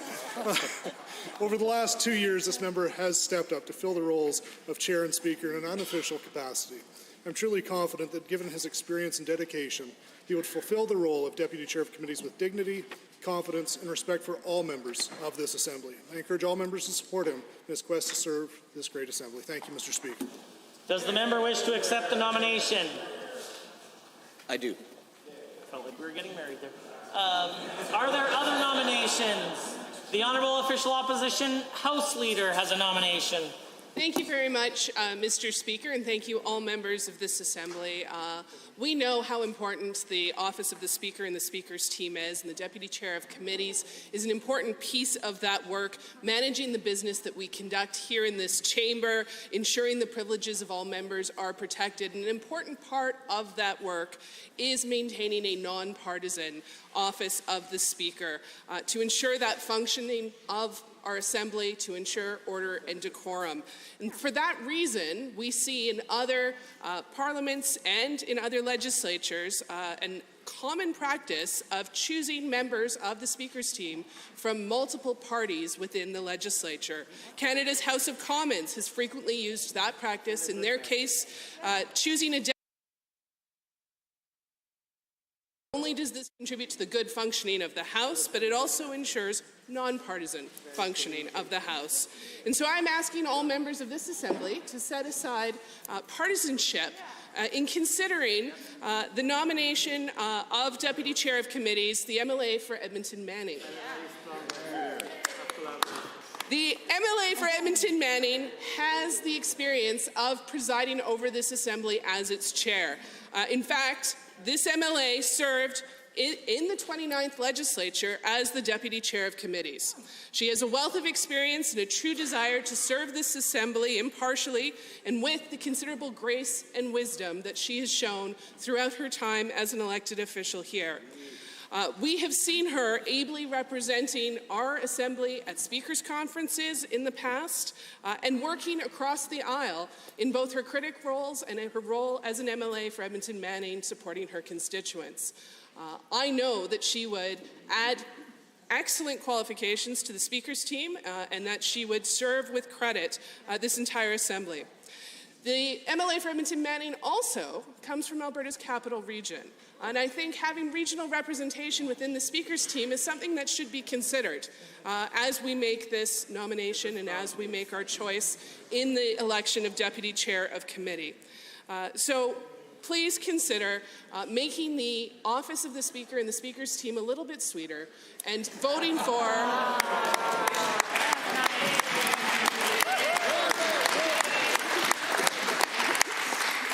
MLA for Edmonton Manning. Does the honourable member for Edmonton Manning wish to accept the nomination? I do accept the nomination. Are there others?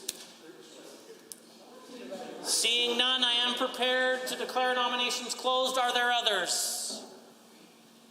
I declare nominations closed. The nominations for the position of Deputy Chair of Committees. This is the one time in which I am officially allowed, so please, are the member for Edmonton Manning, Heather Sweet, the honourable member for Livingston-McLeod, Roger Reid. I will briefly provide the parameters of which the voting process will take place. The doors to the chamber will remain secured during the voting process. Members will proceed from their desks to pick up a ballot here from the table officers. Members will then proceed to the one of the 4 voting booths that will be placed on the table before me. Members will indicate their choice for Deputy Chair of Committees by printing the proper name first and last of the candidate whose name appears on the posted list, which will be in the voting booth. Members deposit their completed ballot in the box provided for them at the Sergeant-at-Arms desk. Members will return to their desks after casting their vote.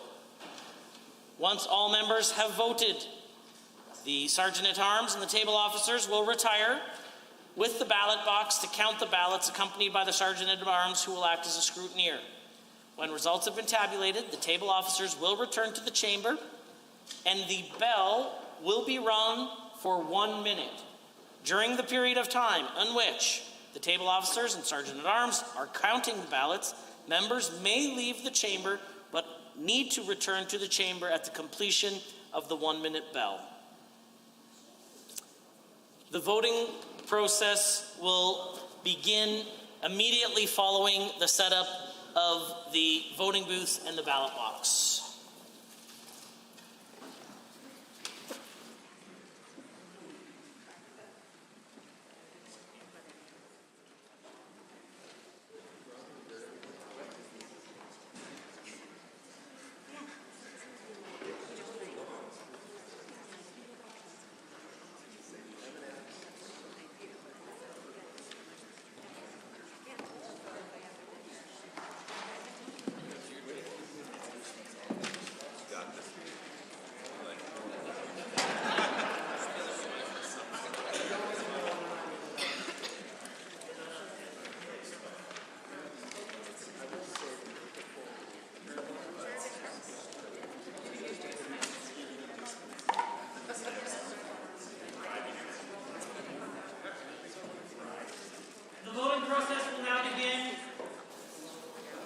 There's no order. Terry, is that just a garbage can?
order. Order. Have all members who wish to cast a ballot done so? I declare the voting process closed. Would the clerk, sergeant at arms, and table officers please count the ballots and report back to the assembly?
Mr. Speaker, number of ballots cast for the position of Deputy Chair of Committees, 77.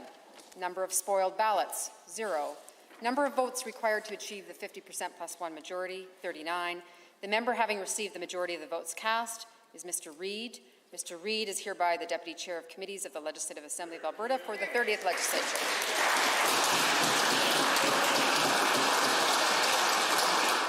Before we proceed to the remaining business of the Assembly, I would invite the Honourable Member for Livingston-McLeod to say a few words if he wishes. The Honourable Member. Thank you, Mr. Speaker. I am truly humbled, and through you I want to say thank you to the members of this legislature for their confidence and their trust. I look forward to serving this House and the people of Alberta as the Deputy Chair of Committees. Thank you. The Honourable Member for Edmonton-Whitemud to proceed to the Standing Order 42. I understand that some members may be leaving the chamber. Out of respect to the Honourable Member, please do so quickly, quietly, and promptly. The Honourable Member for Edmonton-Whitemud.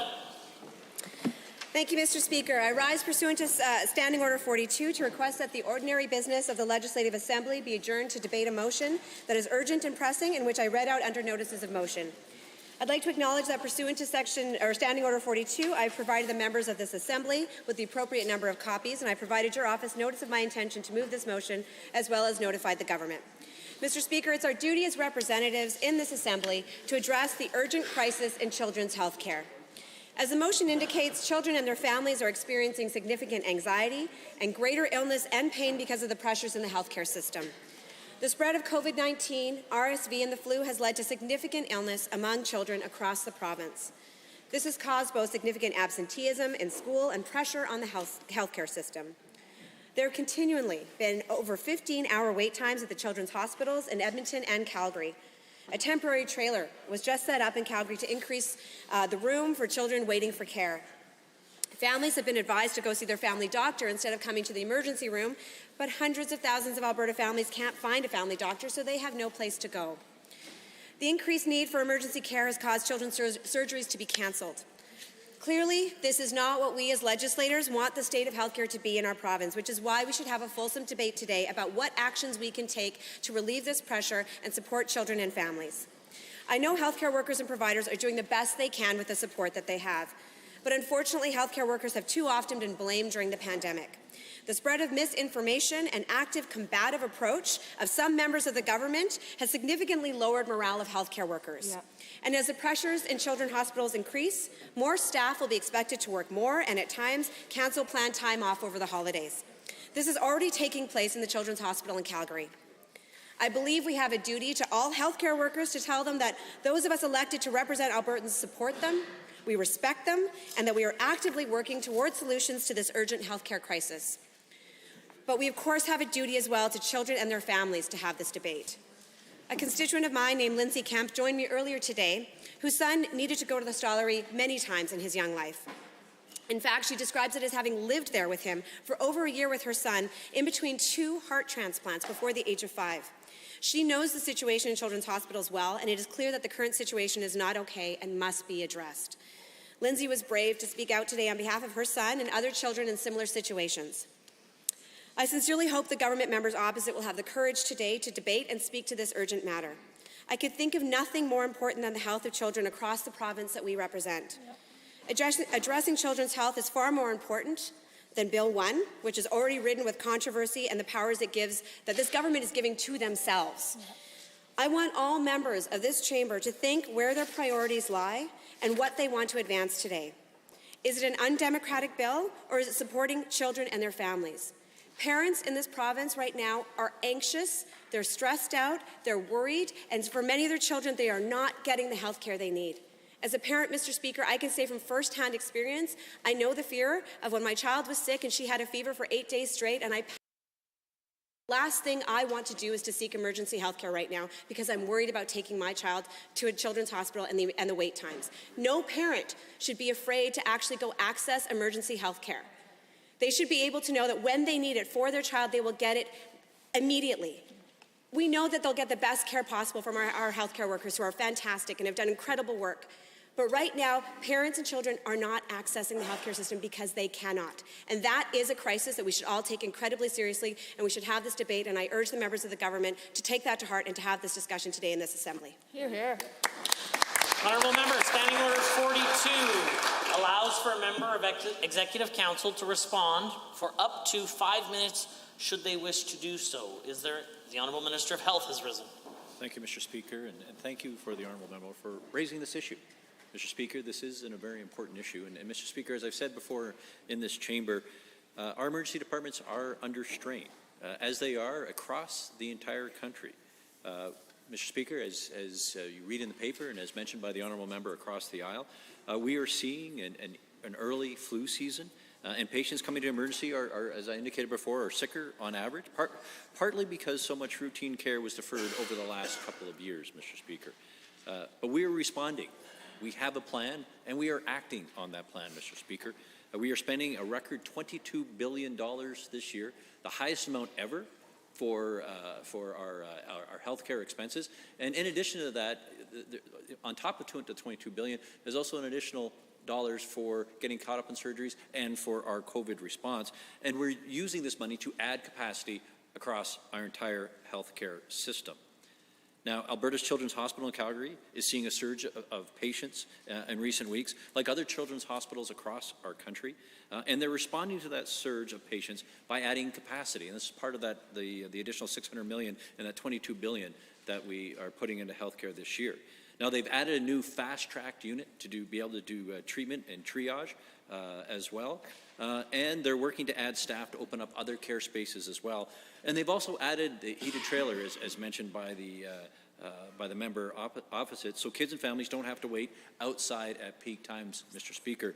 But that's a good initiative, Mr. Speaker. It's part of our overall approach to add capacity, and it's a very small part on the work that we're doing, not only in the Children's Hospital, but across our entire healthcare system. Mr. Speaker, just this morning, I was at the Misericordia Hospital for an event celebrating a new emergency department that will be opened next year, 3 times the size of the existing one. I want to thank all physicians and nurses and healthcare workers and professionals and volunteers, the work that they're doing to look after Alberta patients, and particularly for kids in emergency and across our entire healthcare system. They are under strain. They need relief, but we are working to provide that. And I think that they would also want me to reassure parents that the health system is there for sick kids.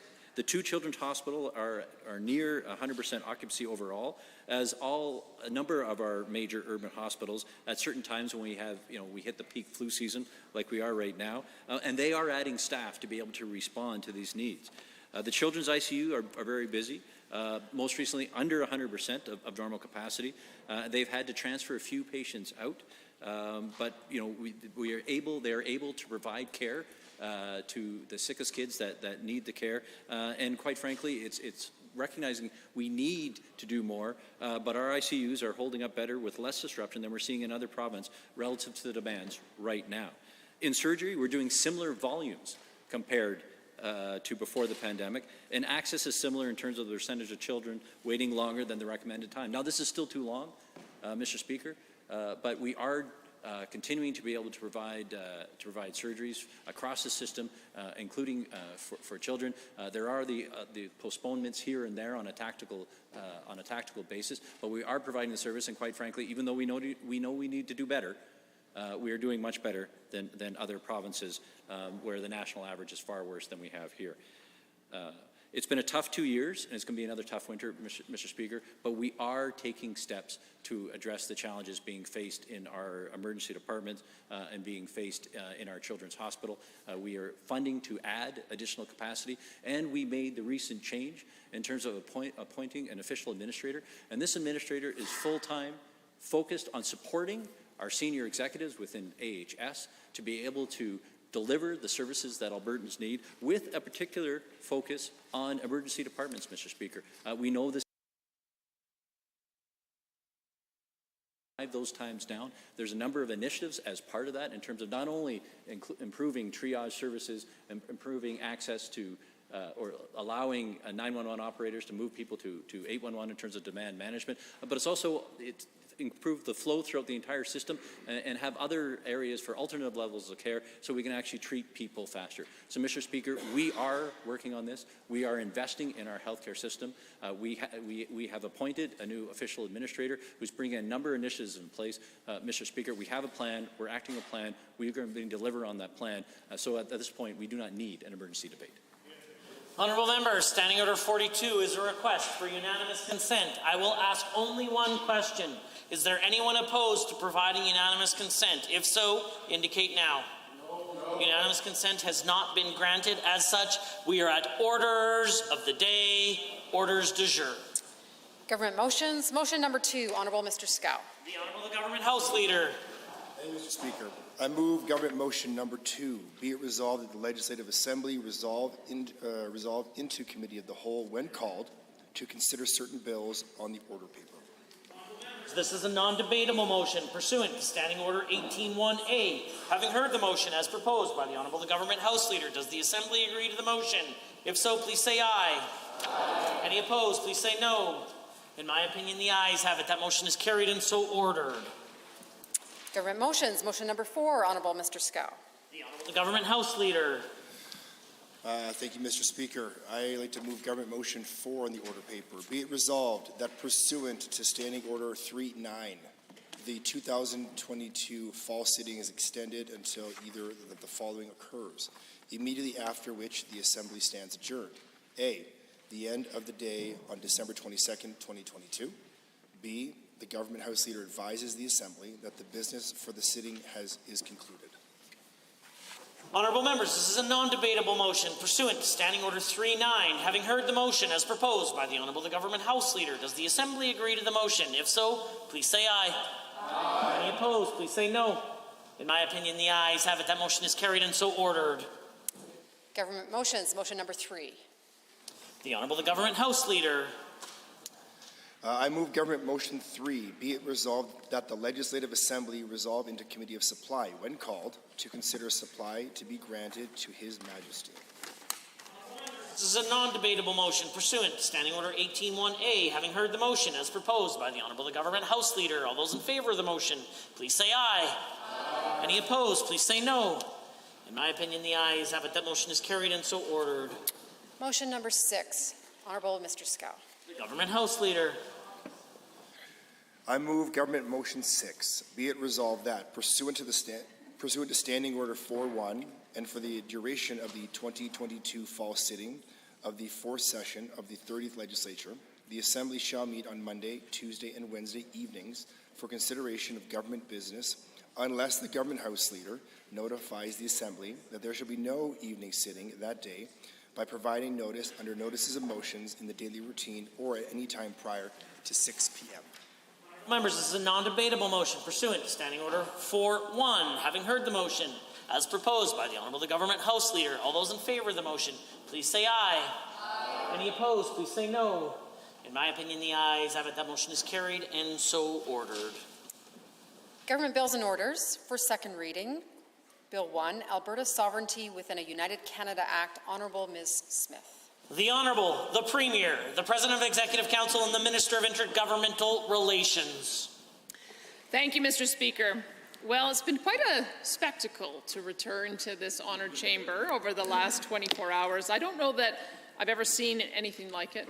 To have the first reading of a first bill not only voted down before it was even presented to the legislature, voted against to even present it to the legislature, but to have it a standing vote on division just to try to demonstrate that there was some rancor in our ranks. And then, you know, that wasn't enough to also then see the opposition go and clearly not read the bill when they had the opportunity to and try to get informed about it by Twitter and get so many things wrong that I'll have to correct in my speech today. Unprecedented response from the leader of the official opposition to actually call upon the federal government to disallow this bill should it pass. It's quite remarkable when you hear that among the many expected things of the Sovereignty Act this week, even the media is outraged by this. Here's an ex-premier who wants her job back, encouraged to disallow future provincial law. I must tell you that this is exactly the reason why we're putting this law forward in the first place, is because of federal intrusion into our affairs and the fact that we have to push them back into their own lane. I'm quite surprised, actually, that the members opposite have not taken a page from their namesake party in Saskatchewan, which voted in favor of a very similar bill called the Saskatchewan First Act. They are not fear-mongering about it. They are recognizing that this is essentially asserting the way our country ought to operate. And I'm delighted that the Premier of Saskatchewan has acted in this regard, and I think it's actually a testament to the opposition in that province that they realize that they must put their citizens first. I have to question whether this opposition puts Albertans first or whether they put the view of the leader of their federal party and the Liberal NDP coalition in Ottawa first. And that is what is going to be decided as we move forward over these next coming months. So let me, since it's clear that many members of this chamber have not read the bill, let me go through and talk about why it is that we are proposing Bill 1, the Alberta Sovereignty Within a United Canada Act. I think one of the misconceptions that had been put forward was that this had something to do with leaving Canada. Nothing could be further from the truth. What we are simply asking for is to have the same power and the same respect that Ottawa gives to Quebec. Nothing more, nothing less. So let me go through a little bit about why it is I believe that this is necessary. Albertans, and I have seen this from having traveled this province for many months, Albertans love our province and they love this country. Canada is our home. Canadians are our family. This has nothing to do with our fellow Canadians. This has everything to do about an out-of-control federal government that does not honor the foundational documents that this country was built on. They are constantly intervening in our areas of sovereign jurisdiction. And yes, I use that term advisedly, because that is how our Constitution is written. We are demanding action so that Ottawa respects Alberta's sovereign areas of provincial jurisdiction as defined by the Constitution, and demanding that, and I think the Albertans expect us to uphold the fact that we are signatory to the Charter of Rights and Freedoms and act and make sure that we are upholding those as well. Unfortunately, the Liberal NDP coalition in Ottawa is systematically and intentionally undermining and attempting to control all aspects of our province's economy, how we develop our resources, and even how we manage our social programs. Through equalization transfers, they overtax our province massively, and then they dribble a little bit back to us with conditions over how we're supposed to spend it. On top of that, they take the rest so that they can buy votes in areas in Eastern Canada where they think that they're going to have more luck in winning seats. It is a federal hole, or it's a black hole of federal bureaucracy, and Albertans have had enough of it. The continued federal attacks on our economy and province cannot be allowed to continue, and the Canadian Constitution is clear. So let me go through and establish the framework for why it is we're putting the bill forward this way, because I think it will answer some of the questions of the critics. It says, whereas Albertans possess a unique culture and shared identity within Canada, whereas it is the role of the Legislative Assembly of Alberta and the Government of Alberta to preserve and promote this unique culture and shared identity, whereas the Constitution Act 1867, the Constitution Act 1930, and the Constitution Act 1982 are foundational documents that establish the rights and freedoms of Albertans and the relationship between the provincial and federal orders of government, including the division of legislative powers between them. Whereas the province of Alberta is granted rights and powers under the Constitution Act 1867, 1930, and 1982, and is not subordinate to the Government of Canada. And whereas actions taken by the Parliament of Canada and the Government of Canada have infringed on these sovereign provincial rights and powers with increasing frequency and have unfairly prejudiced Albertans, and whereas actions taken by the Parliament of Canada and the Government of Canada have infringed on the rights and freedoms in an unjustified and unconstitutional manner, whereas the people of Alberta expect the Parliament of Canada and the Government of Canada to respect the Constitution. the relationship between Canada and Alberta and to abide by the division of powers and other provisions set out in those documents. Whereas the people of Alberta expect the Parliament of Canada and the Government of Canada to respect the Charter of Rights and Freedoms of Albertans as enshrined in the Canadian Charter of Rights and Freedoms. And whereas it is necessary and appropriate for the Legislative of Alberta to set out measures that the Lieutenant Governor and Council should consider taking in respect of actions of the Parliament of Canada and the Government of Canada that are unconstitutional or harmful to Albertans, and for members of the Legislative Assembly, and to have a free vote on such measures according to their individual judgment. There's a couple things here that I think are important. Number one, it lays out that we are passing legislation, proposing to pass legislation that is in compliance with the foundational documents of our country. Voting against this is like voting against our Constitution. Asking the federal government to disallow this is like asking them to disallow and override our constitutional protections in the Constitution, and it is not appropriate. The other thing I'd say is a word about sovereign, because I think that's what many people are reacting to. And maybe it's because I have had the opportunity of taking the oath of office in the position I'm now in, as well as the oath of office just yesterday as MLA for Brooks Medicine Hat. I have given out Diamond Jubilee medals in honor of Her Majesty. I have given, we saw yesterday a speech from the throne given by the Lieutenant Governor, who is the representative of His Majesty.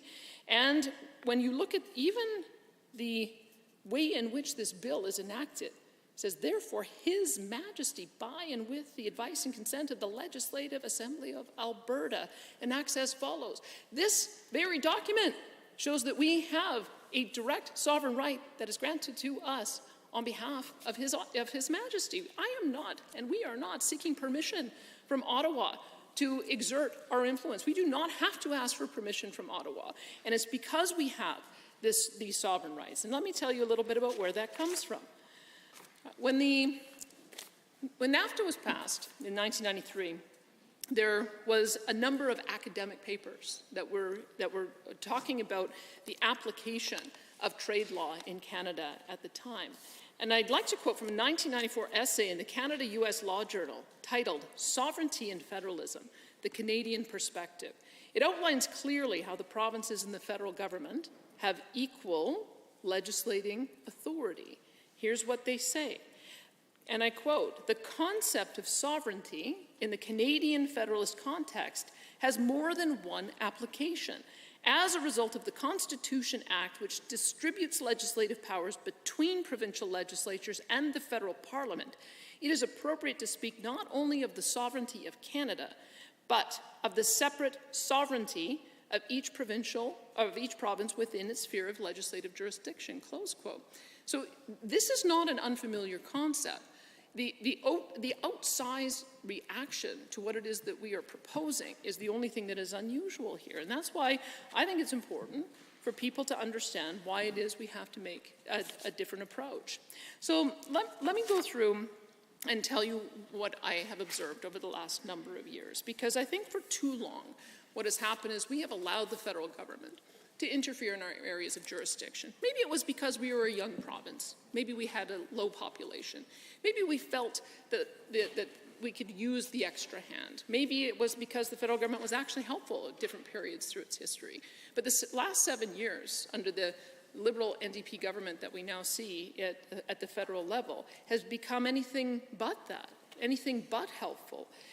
As we have grown in population, what we have seen is that Ottawa is actively sabotaging our economy and damaging our prospects for growth at the same time as it's overtaxing us. And this is, I think, underscored by the fact that 3 times we have tried to do things the way we normally do them, which is polite and diplomatic and writing letters and going to conferences and begging and pleading for them to just honor our jurisdiction. And look what's occurred. First, the former leader of the official opposition, when she was in this position, attempted to get social license. And how did that work out for us? We got a carbon tax that we now can't get rid of, and which is now going to grow by 300%, that is underscoring the cost of every single thing every single family has to buy. I've been waiting to see the official opposition leader call out and object to that increase, because they place. It's because they paved the way for it. We also saw an early phase out of coal-fired electricity. I've talked to somebody in the industry. They say that that premature decision cost us $4 billion that had to be made up in the power bills of everyday Albertans. You're wondering why we have an electricity price crisis? That's part of the reason for it. There was one plant, Keephills, that was closed within years of it being open, even though it was supposed to have a much longer time horizon. That was a decision that was made to try to get social license. And thirdly, a cap on our oil sands producers. Well, look at what that got us. Not only did it give a bad idea to the current environment minister, he is now proposing an aggressive target that we certainly cannot meet of increasing the expectation that emissions will be reduced 42% by 2030, 8 short years. An emissions cap that aggressive, without the technology able to implement it, is a de facto production cap.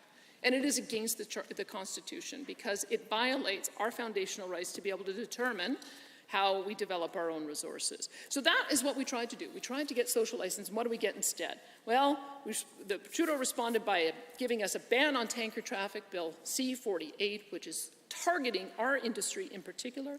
What we've been calling the No More Pipelines Act, Bill C-69, that really is, you can't build anything anywhere in Alberta without federal approval. It's why we are fighting it, and it's why all of the provinces have joined with us. And then we saw the cancellation of Northern Gateway, Energy East, Tech Frontier Mine, and well over $100 billion of other projects. That's what happened when we tried to seek and curry favor with the federal government. Next, the former premier. He thought, well, maybe I'll pay a courtesy visit to Quebec. Maybe we can see if we can get some buy-in on exporting Western Canadian natural gas through ports on the coast in British Columbia from LNG, or in Quebec from LNG facilities there. Quebec initially said yes, but most recently, earlier this year, they responded by cancelling the Port Saguenay LNG project and banning future oil and natural gas development in their own province. There are Alberta-based companies that have now claims of billions of dollars against the Quebec government on the basis of those cancelled leases. So that's what happened when we tried, once again, to try to seek some kind of bilateral agreement with Quebec. It failed. And thirdly, I remember the precise moment that Albertans lost support for equalization. It was when it became clear that there was when Premier François Legault was asked the question about supporting the recommissioning of the Energy East pipeline, and he said to Alberta, we don't want your dirty oil. A couple of days later, there was extra money left over in the equalization fund, and the finance minister at the time, Bill Morneau, gave $1 billion to Quebec. And the message to Albertans were pretty clear. We don't want you to have economic prosperity, but keep the dollars rolling. That is the reason why there was such a strong mandate to end equalization. When it went to the public, 62% of the public said to end it. The answer from the federal government, and I think we went out there hoping that this would be the final opportunity to start a constructive conversation with the federal government about how we could change our bilateral relationship, how we could work together to develop our resources. And what did we get instead? We got Environment Minister Stephen Guilbeault, who has waged an unceasing attack on our province ever since that decision. When you look at the policies that he has proposed, he wants to see an end to any fossil fuel-based power on the electrical grid by 2035. This is a province where 90% of our electricity grid is powered by natural gas. Almost 100% of our home heating is powered by fossil fuels. This is the approach they're taking at the federal level. And then on top of that, he, as I mentioned, with the production limit cap that he wants to put on oil and natural gas, and that's not all. Now he's attacking our farmers with a similar aggressive emissions reduction proposal to reduce emissions 30% in a similar time frame. And it's the same problem, constructive province. And the response has been continued disrespect and a continued drain of our resources. Since the 1960s, we have seen $600 billion leave this province to go and fund federal priorities. And this is the reason why we're putting Ottawa on notice. We are not going to do this anymore. This is not going to be the way that our province, that our government. We are telling Ottawa that we relationship, the Constitution. We will not enforce federal laws that violate the sovereign powers granted to us under sections 92 through 95 of the Constitution, or that violates the rights and freedoms of our citizens guaranteed by the Charter. Now, I happen to have the sections of the Constitution with me because I think maybe I spend more time reading the Constitution, Madam Speaker. Maybe it helps to get to sleep at night, but I've read the Constitution quite a bit over the last number of months. But let me tell you how the distribution of legislative powers is defined in the Constitution under Section 91. This is the language that is in our Constitution. Powers of the Parliament, legislative authority of the Parliament of Canada. 91. It shall be lawful for the King, by and with the advice and consent of the Senate and House of Commons, to make laws for the peace, order, and good government of Canada in relations to all matters not coming within the classes of subjects by this Act assigned exclusively to the legislatures of the provinces. And for greater certainty, but not so as to restrict the generally of the foregoing terms of this section, it is hereby declared that notwithstanding anything in this Act, the exclusive legislative authority of the Parliament of Canada extends to all matters coming within the classes of subject next, hereinafter, enumerated. That is to say, I am not proposing that we take over any areas of federal jurisdiction. They have jurisdiction over, as it says here, the public debt and property. The regulation of trade and commerce. Boy, I wish they'd do a better job at that in getting our products to market rather than blocking them. They talk about the ability to raise money by any mode or system of taxation, the borrowing of money on the public credit. Gosh, I do wish I had control over that one too, because I can tell you we wouldn't be having the inflation crisis that we have today. The Postal Service, Census and Statistics, militia, military, the fixing and providing for the salaries of the civil service at the federal, beacons, buoys and lighthouses, navigation, seacoast, ferries, currency and exchange, banking and coinage, savings banks, weights and measures, interest, copyrights, bankruptcy, insolvency, and so on and so forth. These are not things that are contemplated under this legislation, because I respect the sovereign areas of federal jurisdiction. I have no desire to, for instance, go and open up passport offices, although I think that's probably a job that we would do better than the federal government right now too. We expect that the federal government, in fact, I think they might do a better job in their areas of jurisdiction if they focused on them, rather than intervening in our areas of jurisdiction every chance they get. So let me continue on then, so that we understand the framework for how our legislation is written. We are not going to interfere with federal jurisdiction. We are just asking them to stay in their own lane and get out of our jurisdiction. And what is our jurisdiction? Well, pretty well anything else you can think of. Such classes of subject as are expressly accepted in the enumeration of the classes of subject by this Act, assigned exclusively to the legislatures of the provinces. There's that word again. That's the indicator that we do have sovereign power, is because these powers are given to us exclusively. It says that any matter coming within any of the classes of subject enumerated in this section shall not be deemed to come within the class of matters of a local or private nature comprised in the enumeration of classes of subjects by this Act assigned exclusively, there it is again, to the legislatures of the provinces. Here it is, exclusive powers of provincial jurisdictions. Or provincial legislatures, subject of exclusive provincial legislation under Section 92. In each province, the legislature may exclusively make laws in relation to matters coming within the classes of subject next hereafter enumerated. That is to say, direct taxation, borrowing of money. We have the ability to manage the sale of public lands belonging to the province and the timber and wood thereon. We have the ability to establish and maintain prisons. We have the ability to establish and maintain hospitals in the health system. Municipal institutions fall under our jurisdiction. Shops and other licenses to generate revenue fall under our jurisdiction. Local works and undertakings fall under jurisdiction. The solemnization of air, property and civil rights in the province fall under our jurisdiction, Section 12, or Section 13. The administration of justice, including the courts.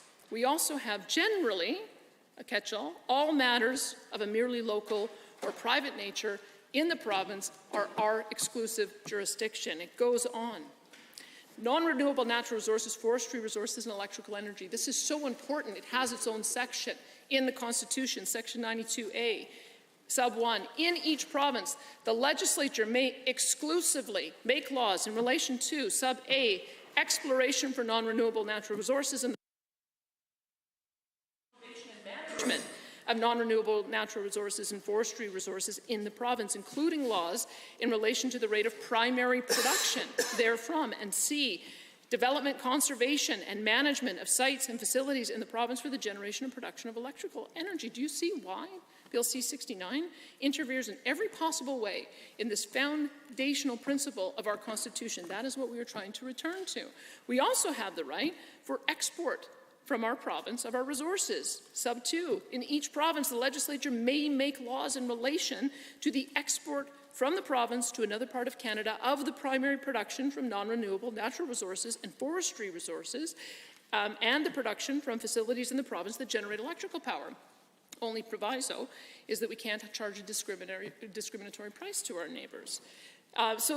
This is the framework for how our country is supposed to work. We have a whole section on education. Legislation respecting education, this is section 93. In and for each province, the legislature may exclusively make laws in relation to education. There's a few provisions that is subject to. There's also section 94 that deals with just our friends in Ontario, Nova Scotia, and New Brunswick. Section 94 gives the federal government says they may make laws in relation to old age pension and supplementary benefits, including survivors and disability benefits, irrespective of age, but no such law shall affect the operation of any law present or future in a provincial legislature in relation to any such matter. We have the ability to have our own laws around old age pension and supplementary benefits. And section 95, this is concurrent powers of the legislation on agriculture and immigration. In each province, the legislature may make laws in relation to agriculture in the province and to immigration in the province, and it is hereby declared that the Parliament of Canada may, from time to time, make laws in relation to agriculture in any or all of the provinces and to immigration in any or all of the provinces.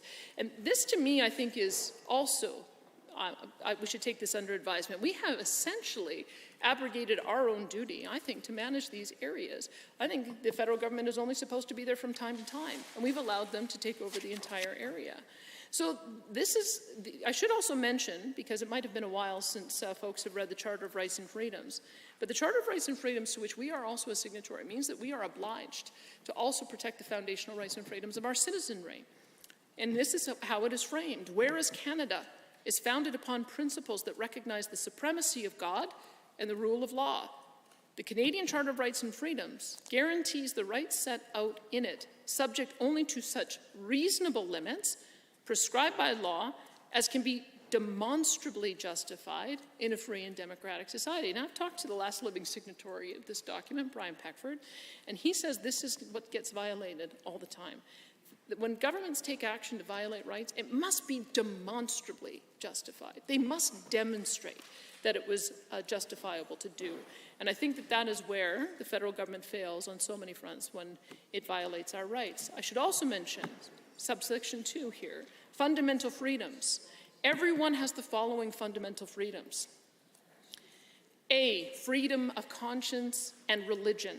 B, freedom of thought, belief, opinion, and expression, including freedom of the press and other media of communication, freedom of peaceful assembly, and freedom of association. We also, under Section 6, have right to mobility. Section 6.1, every citizen of Canada has a right to enter, to remain in, and to leave Canada. We have rights to move around and gain a livelihood. Every citizen of Canada, every person who has status as a permanent resident of Canada has the right to A, move around and take up residence in any province, and B, to pursue the gaining of livelihood in a province. That's been violated so many times in the last 2.5 years. We also have legal rights, rights to life, liberty, and security of the person. Every person has the right to life, liberty, and security of the person, and the right not to be deprived thereof, except in accordance with the principles of fundamental justice. We've got the right against unreasonable search and seizure. Everyone has the right to be secure against unreasonable search and seizure. Number 9, we have the right not to be arbitrarily detained or imprisoned. And I must also underscore, of course, equality rights, Section 15.1. Every individual is equal before and under the law and has the right to equal protection and equal benefit of the law without discrimination, and in particular, without discrimination based on race, national or ethnic origin, color, religion, sex, age, or mental or physical disability. We have an obligation as legislators here to make sure that we are upholding the rights of our citizens and that we are also exercising our powers in our area. It's about pushing Ottawa back in its own lane. So let me tell you things that I am watching that I think that this legislation might have applicability for in pretty short order. First of all, I'd mention the fertilizer ban. If the federal government makes good on its policy proposal that they want to force our provinces to reduce fertilizer emissions 30%, it's going to be a de facto a production cut in the use of fertilizer, which has global implications for world food security. We can't allow that to happen, and I'm pleased to see that Saskatchewan Premier Scott Moe will not stand by and let that happen either. We also have this arbitrary emissions reductions, which I've mentioned before as well. If they move on the proposal to reduce our emissions 42% by 2030, it is also a de facto production cut, and it is offside with Section 92A of the Constitution. Firearms confiscation. They're rushing to amendments on Bill C-21, I think because they know that they're offside with this, and I think our Justice Minister has done a great job of putting them on notice and making them be aware that they are violating the Constitution in many ways. Property and civil rights are provincial jurisdiction. Policing is provincial jurisdiction. The contract that we have with the RCMP and setting our priorities falls under our jurisdiction, and we will not be moved to go after firearms owners who purchase their firearms legally. We are interested in going after criminals, people who are smuggling firearms across the border and putting them into the hands of gangs in Calgary and Edmonton and elsewhere. That is our policing priority. There's a fourth area, C-69, and our transportation minister has already put the federal government on notice that we want to build some new highways. If you can believe it, they have inserted themselves into our ability to build highways that are longer than 75 kilometers in length. That was never intended by the founders to micromanage our affairs to that extent. But there are so many others. The censorship law, as much as it's difficult at times to meet that press gallery, they're a little bit tough on me. I absolutely support the fact that they have a job to do.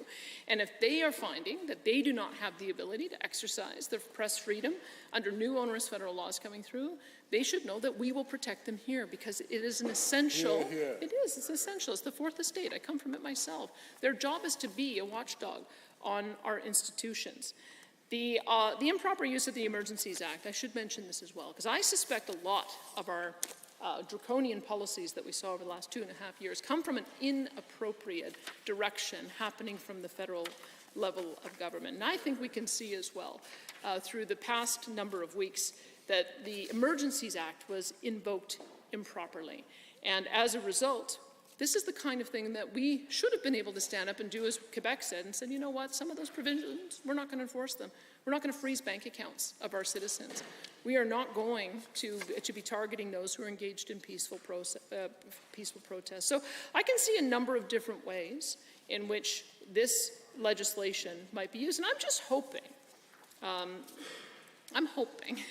that in doing so, in passing this legislation, that it creates a new constructive relationship with the federal level of government. I mean, I have seen many of the members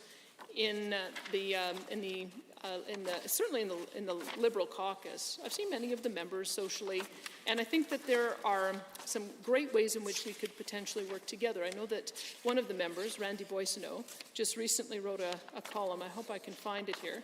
Recently wrote a column about the ways in which we have been able to work constructively together. And I do want to mention that because that is my intention, is that let's find a way that we can work together constructively on the things that are our priorities as well. If I'm going from memory now because I can't seem to find his column. But one of the things that we announced jointly was that we were going to be investing in a net zero hydrogen production plant called Air Products. This to me is a prime example of how we can continue to support our base industry. We are a natural gas basin. We have a comparative advantage in this product. We've got the technical expertise to develop it, but it also works in sync with the federal obligations that have been signed on into our international agreements. If we can find ways to work together like that, we will have a very constructive relationship. And I did have a chance to talk to Prime Minister Justin Trudeau when I first got elected, and I said our industry is not offside with the carbon neutrality targets of 2050. Our industry is actively working with the adoption of carbon technology, the comparative advantage as well that we already have in capturing CO2 and into useful products, the development of hydrogen. We are going to be a hydrogen hub, particularly in the Edmonton region. We also have the ability to help our friends and neighbors internationally by exporting clean LNG to displace more polluting fuels, whether it's coal, whether it's wood, whether it's dung. There are billions of people on the planet who still do not have access to clean energy when they're cooking their food or heating their homes. 44 million people a year die of indoor air pollution. We have an obligation not only to provide food security, but to provide energy security and to alleviate global poverty. And we can do that by still maintaining the objectives to reduce CO2 emissions. If we can get the credit, and there is a mechanism for this in the Paris Accord, green transfer credit, we can reduce emissions elsewhere, get credit back here, and get to carbon neutrality faster. Those are the things that we want to work with the federal government on. I should also mention as well, Minister, I'm not allowed to say his name, but he's the Minister of Culture. I almost caught myself. Minister of Culture was just at a very successful meeting on how we're going to address domestic violence with his counterparts in the rest of the country. And this was a very productive way of approaching the issues. The minister put on the table, here are the programs that we are already funding. Will you match what we are doing? And the federal minister agreed. So there's over $500 million that are being invested in domestic violence initiatives, and Alberta's share is going to be $53 million, but we didn't have to sacrifice, we didn't have to compromise. They came to the table and said, tell us your priorities, and we will work with you on implementing those. Those are the kind of things we want to see.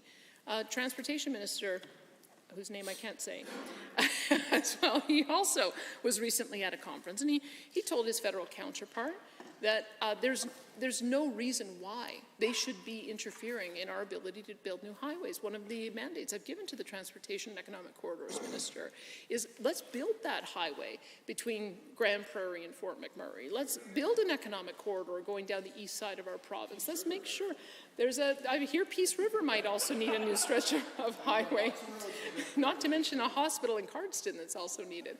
But these are the kind of things that I think that we can work together with our federal government on, and they give us the latitude. And it sounded like, in putting that forward, they gave an early indication that they would be prepared to do that with us. That's what cooperative federalism looks like, is that when both parties recognize that we have sometimes competing, but often complementary ways of getting the job done. But the federal government must always defer to us in our areas of constitutional authority, because we have the sovereign jurisdiction. It's what our foundational documents actually say. So those are that I think is going to be the approach that we are hoping to take on and go forward. It's not going to be combative if it doesn't have to be, but the ball's going to be in Ottawa's court.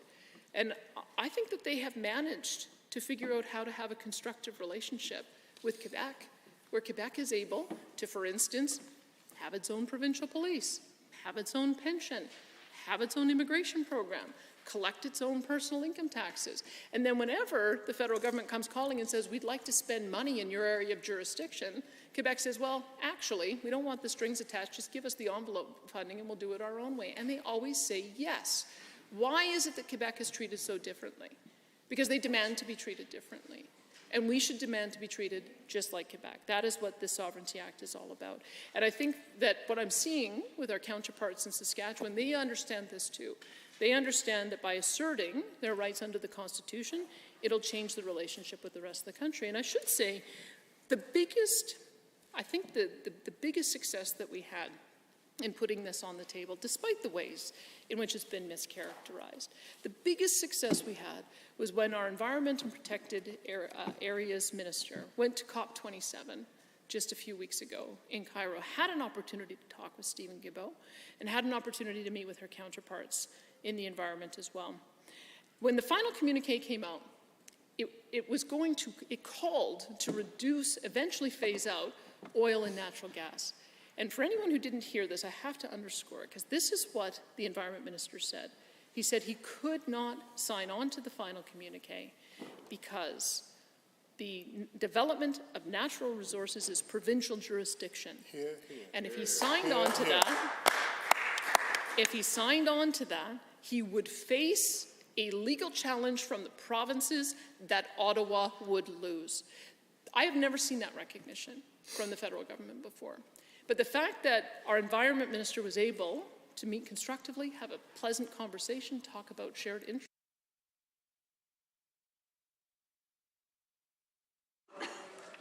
demanded to be treated differently, if we hadn't demanded that they followed the provisions in our foundational documents, I simply don't think so.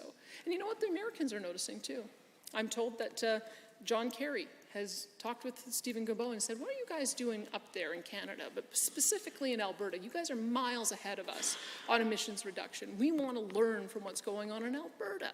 That's the reason why we need to have our own ability to make decisions about the development and conservation of our resources our own way, because we'll do them differently. We'll do it way differently than Quebec. Quebec's approach is keep it in the ground, don't develop it, and spend billions of dollars paying out private sector investors. Our approach is let's use technology and let's make sure that we get our cleaner fuels to market, and let's work collaboratively on the development of new industry, in particular hydrogen. So that is the reason why we must assert that this is our area of jurisdiction, and Ottawa can simply butt out. So let me just say a moment, because I think it's now been pretty clearly established, there's nothing in this legislation that talks about breaking up our country. That's not what this is about at all. It's about going back to how this country was initially intended to work by our nation's founders. But I think that there's a new misconception now that has developed that somehow this bill is going to give authoritarian powers to the cabinet. And I think this just goes back to, again, reading what the actual legislation says. The legislation is designed so that if we find one of these violations that I've talked about, we will bring forward a motion and enumerate all of the ways in which we are going to address it. And it will be fully debated in this chamber. And every member will have the opportunity to weigh in on it, and that will become the marching orders of cabinet. It will have to come through the Legislative Assembly first. In addition, and I should just maybe underscore this point, powers of the Lieutenant Governor and Council, it has subsection 4, nothing in this act abrogates any authority or power vested in the Legislative Assembly. Yeah, the Legislative Assembly is the heart of this. None of this even begins unless we get approval from the Legislative Assembly. In addition, it will expire, as these kinds of things should. I mean, we hope that any time we would have to invoke this act, that we would be able to work out some kind of collaborative path forward with our federal counterparts. But any of these provisions will expire 2 days from which the original order is set. We have to be mindful, of course. We don't want to be using this all the time, obviously. I don't want to use it at all. If it can be helped, if Ottawa stays in its lane, we won't have to use it at all. But we had to make sure that there were these legislative protections so that if we do take this kind of action, it comes back here, because this is the people's chamber and it's the people who are going to have to decide on this. But I think the people have given us a mandate to move forward on pushing back against an increasingly out-of-control Ottawa, an out-of-control Ottawa that has no respect for the rule of law, no respect for the provinces, no respect for the fact that it shouldn't be intervening in our area of jurisdiction. The other thing I have to underscore, and I believe one of my ministers responded, that we foundationally, because we believe in these documents, I should just remind everyone what Section 35 of the Constitution says. This is the Charter of Rights and Freedoms, recognition of existing Aboriginal and treaty rights. Section 35(1). The existing Aboriginal and treaty rights of the Aboriginal people of Canada are hereby recognized and affirmed. In this Act, Aboriginal peoples of Canada includes the Indian, Inuit, and Métis people of Canada. Land claims agreements for greater certainty. In subsection 1, treaty rights includes rights that now exist by way of land claims agreements or may be so acquired. And sub 4, Aboriginal and treaty rights are guaranteed equally to both sexes, notwithstanding other provision of this Act. The Aboriginal treaty rights referred to in subsection 1 are guaranteed equally. That is a foundational section of the Charter. This document says we are going back to the Charter of Rights and Freedoms and the Constitution. It, by definition, is going to support Aboriginal and treaty rights. It says right under Section 2, nothing in this Act is to be construed as to A, authorize any order that would be contrary to the Constitution of Canada, B, authorize any directive to a person other than a provincial entity that would compel the person to act contrary 2, or otherwise in violation of any federal law, or C, abrogating or derogating from any existing Aboriginal land and treaty rights of the Aboriginal peoples of Canada that are recognized and affirmed by Section 35 of the Constitution Act 1982. It's right there. It's right there. So this is, I think, am I coming to an end here? We have done. And I have given examples, 6 areas that are under concern to me, but I've also done a couple of other things. I have asked our ministers to look at policies and laws that are unconstitutional or that harm Albertans, and to prepare resolutions for the spring. To give examples, as I'd mentioned, the fertilizer production cap, the C-69, arbitrary emissions reduction cap on oil and gas, firearms confiscation, the federal law, the improper use of the Emergencies Act, the plastics ban, trespassing by federal environmental officers on private property. There's already a new law in Saskatchewan to address that. We, I think, also are going to have some concerns with excessive restrictions on building code requirements, with the federal government wanting to force us to change overnight our electricity system. That again violates the provision of our power under Section 92A of the Constitution, and there's probably others. I've also asked our deputy ministers that I want to know when the federal government's reaching in, because this is the way in which they attempt to control us through their federal spending power. They reach in at the bureaucratic level and say, hey, let's work together on this, that, or the other policy. We'll give you a little bit of money, just float it up the food chain to the minister, pass it, and then always happens. They either only fund a fraction of what it's going to cost, or they tell us to put the program in place in a way that's massively more expensive than the way we want to do it ourselves, or the funding expires and then we're left implementing a program that was designed by Ottawa. We're not going to do that anymore. So every time the federal government contacts any one of my departments, it elevates into my ministry so that I know exactly how many ways in which the federal government is trying to intervene in our affairs. And as I told you, this is not going to happen anymore, Madam Speaker. We are now, from now on, Alberta is not going to ask permission from Ottawa to be prosperous and free. Those days are behind us. And so, with that, I would move second reading of Bill 1 and ask the honourable members to support me in that. Thank you, Madam Speaker.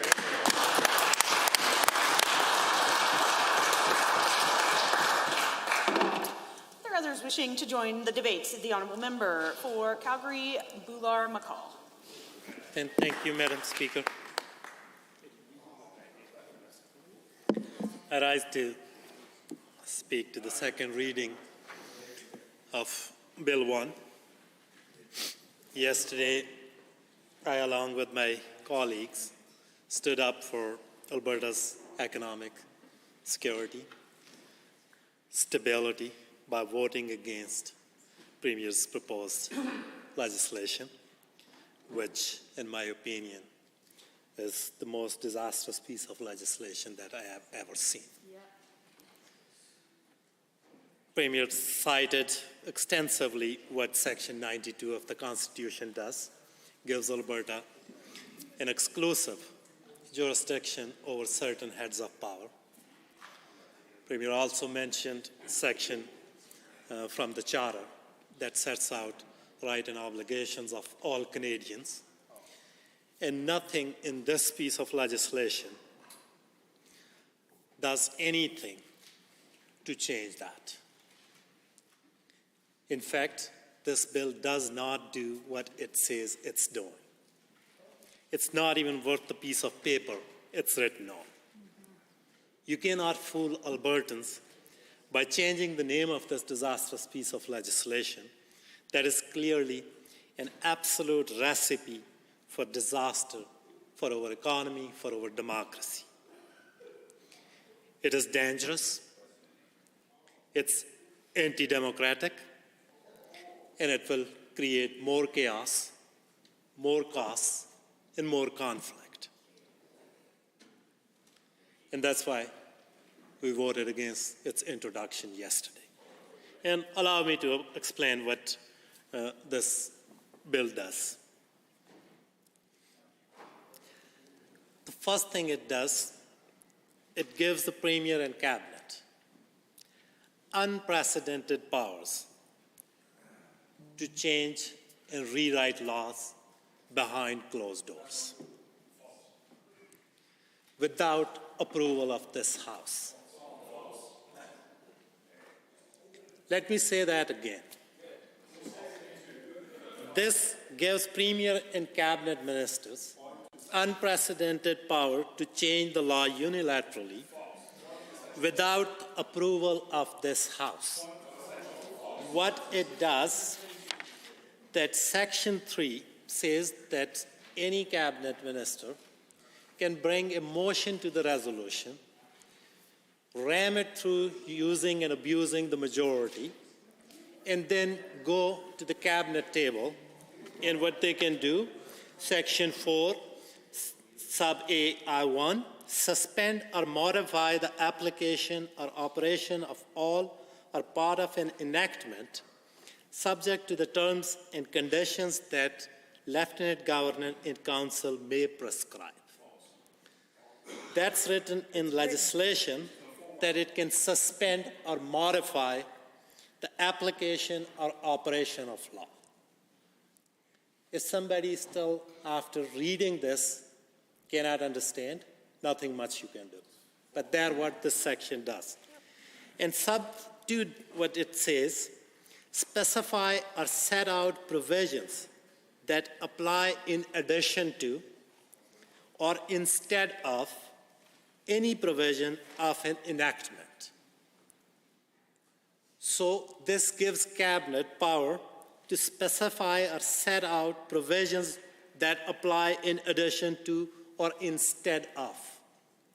So now this provision gives Cabinet the power to make addition to the laws or even create laws that will be applied instead of the enactment that this section applies to. That's what is written in Section 4. I urge all members, along with their key messages, do read the legislation. It's pretty clear. And I would say that Albertan, don't send me here to let Cabinet decide and debate. Our role is to decide, debate legislation. All of my colleagues are here to do that. They are here to debate legislation, not just motions, giving Cabinet power to decide what they think is appropriate behind closed doors. And the UCP MLAs may want to give someone else their job on this side of the House. We are here to do our job.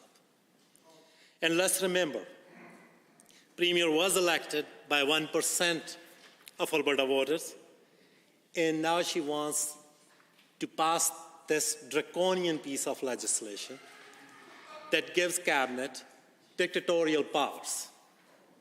This is not right.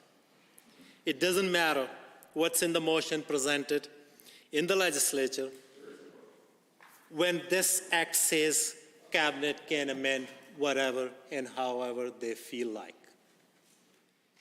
We spoke this morning with the department officials today, and they clarified that there is no requirement for the motion to be specific. And even that motion is not binding on the Cabinet. That's what justice officials are telling us. It hands total power over to the Cabinet. And power they have is over everyone. The Act states it provides authority over every public and grant-receiving organization, meaning the Cabinet can dictate their will to nonprofits, school boards, municipalities, police forces, and more. This is a massive, massive overreach. There has been no consultation with Albertans. This is undemocratic, and it's an attack on our democracy. And if Albertans want to challenge the changes made under this act, the UCP has made it harder. And when you ask public officials for rationale to put the standard of review as patent unreasonableness or decreasing the time frame for judicial review from 6 months to 30 days. Rightfully so, department officials are saying that's a political decision for the legislature and the government to explain, and I'm sure we won't hear anything. Premier also said yesterday, even though it's their first piece of business, that she hopes that this act is never used. But we now have documents from the public service and mandate letters with specific direction and plans to use this act. We got 3 different stories depending on if you talk to the Premier or the Minister or the Deputy Minister and department officials. Premier and Minister are either severely misinformed about what's in this legislation, or the government is misleading Albertans. And let me share who has weighed in on this piece of legislation, what Albertans have said about this act, and I quote, "There is no shred of evidence that this act will lead to economic growth," end quote. You can't tell me this is going to support economic growth and support continued economic diversification in this province, end quote. Madam Speaker, that's Deborah Yedlin, President and CEO of Calgary Chamber of Commerce. Yeah. She doesn't think that there is a shred of evidence that this will lead to economic growth. Todd Hirsch, ATB's former chief economist, believes that the Premier's piece of legislation, which would assert the province's sovereignty to overrule federal laws and policies, is dangerous.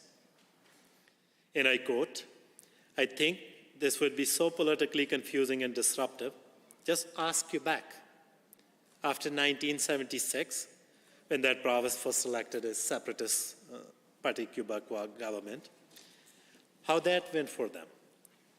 It was 40 years of an outflow of people and capital and corporate presence and influence, and it never returned. That same thing would happen in Alberta," end quote.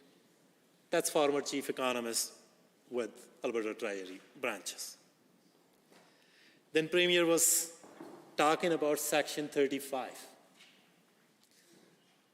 that gives Indigenous and treaty rights constitutional status. And Premier went on length that how this piece of legislation upholds treaty rights.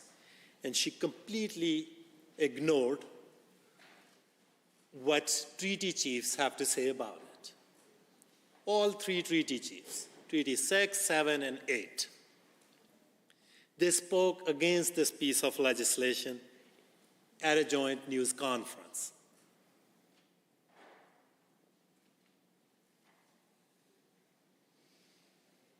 I quote, "We must uphold treaty.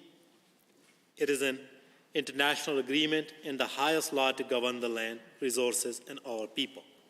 We have never ceded this territory, nor do we ever plan to."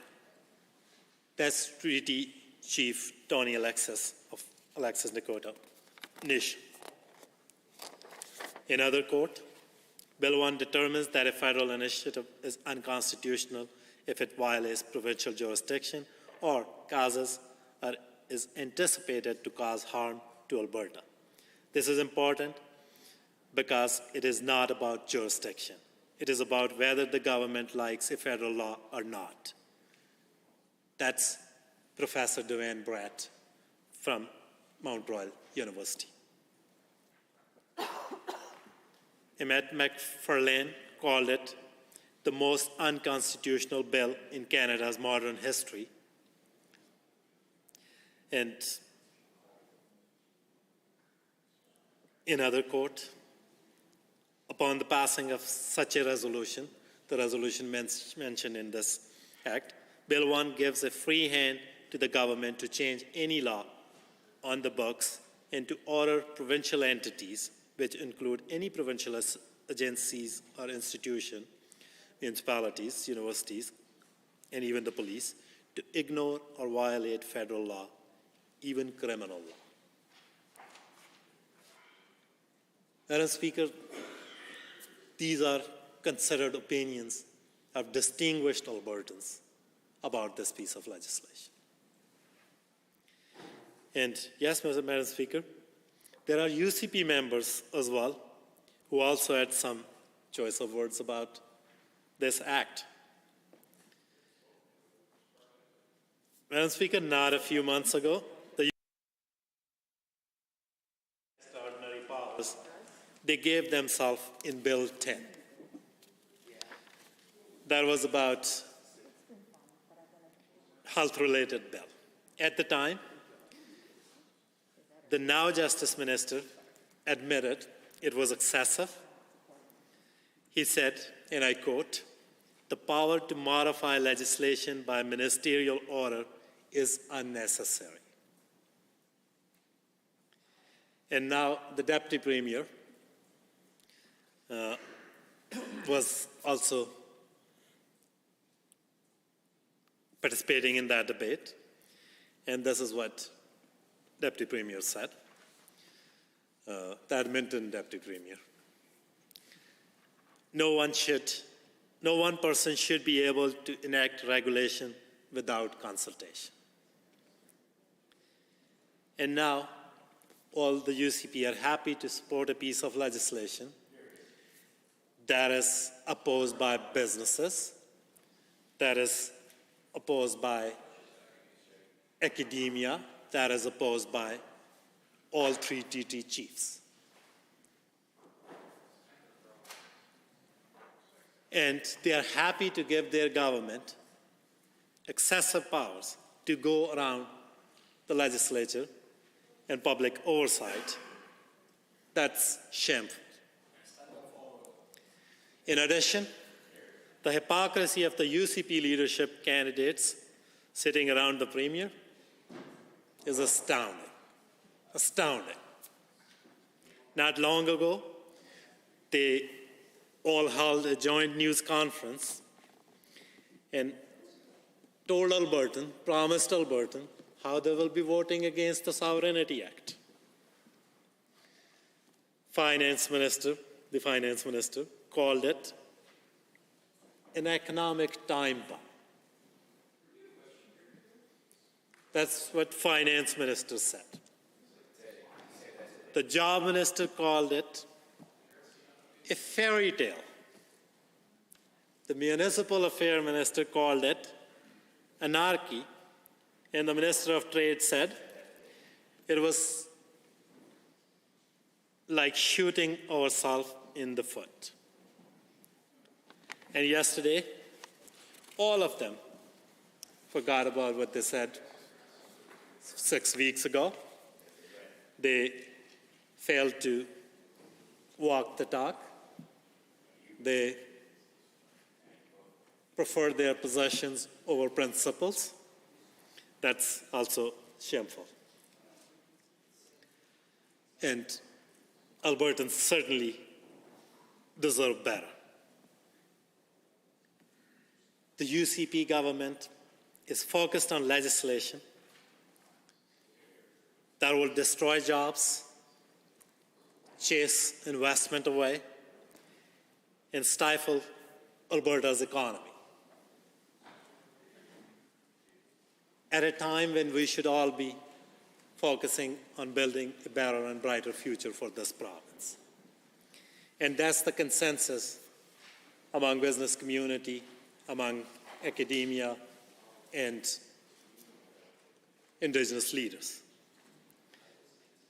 We have an unprecedented crisis in our healthcare system, and this government instead is focused on destroying the economy.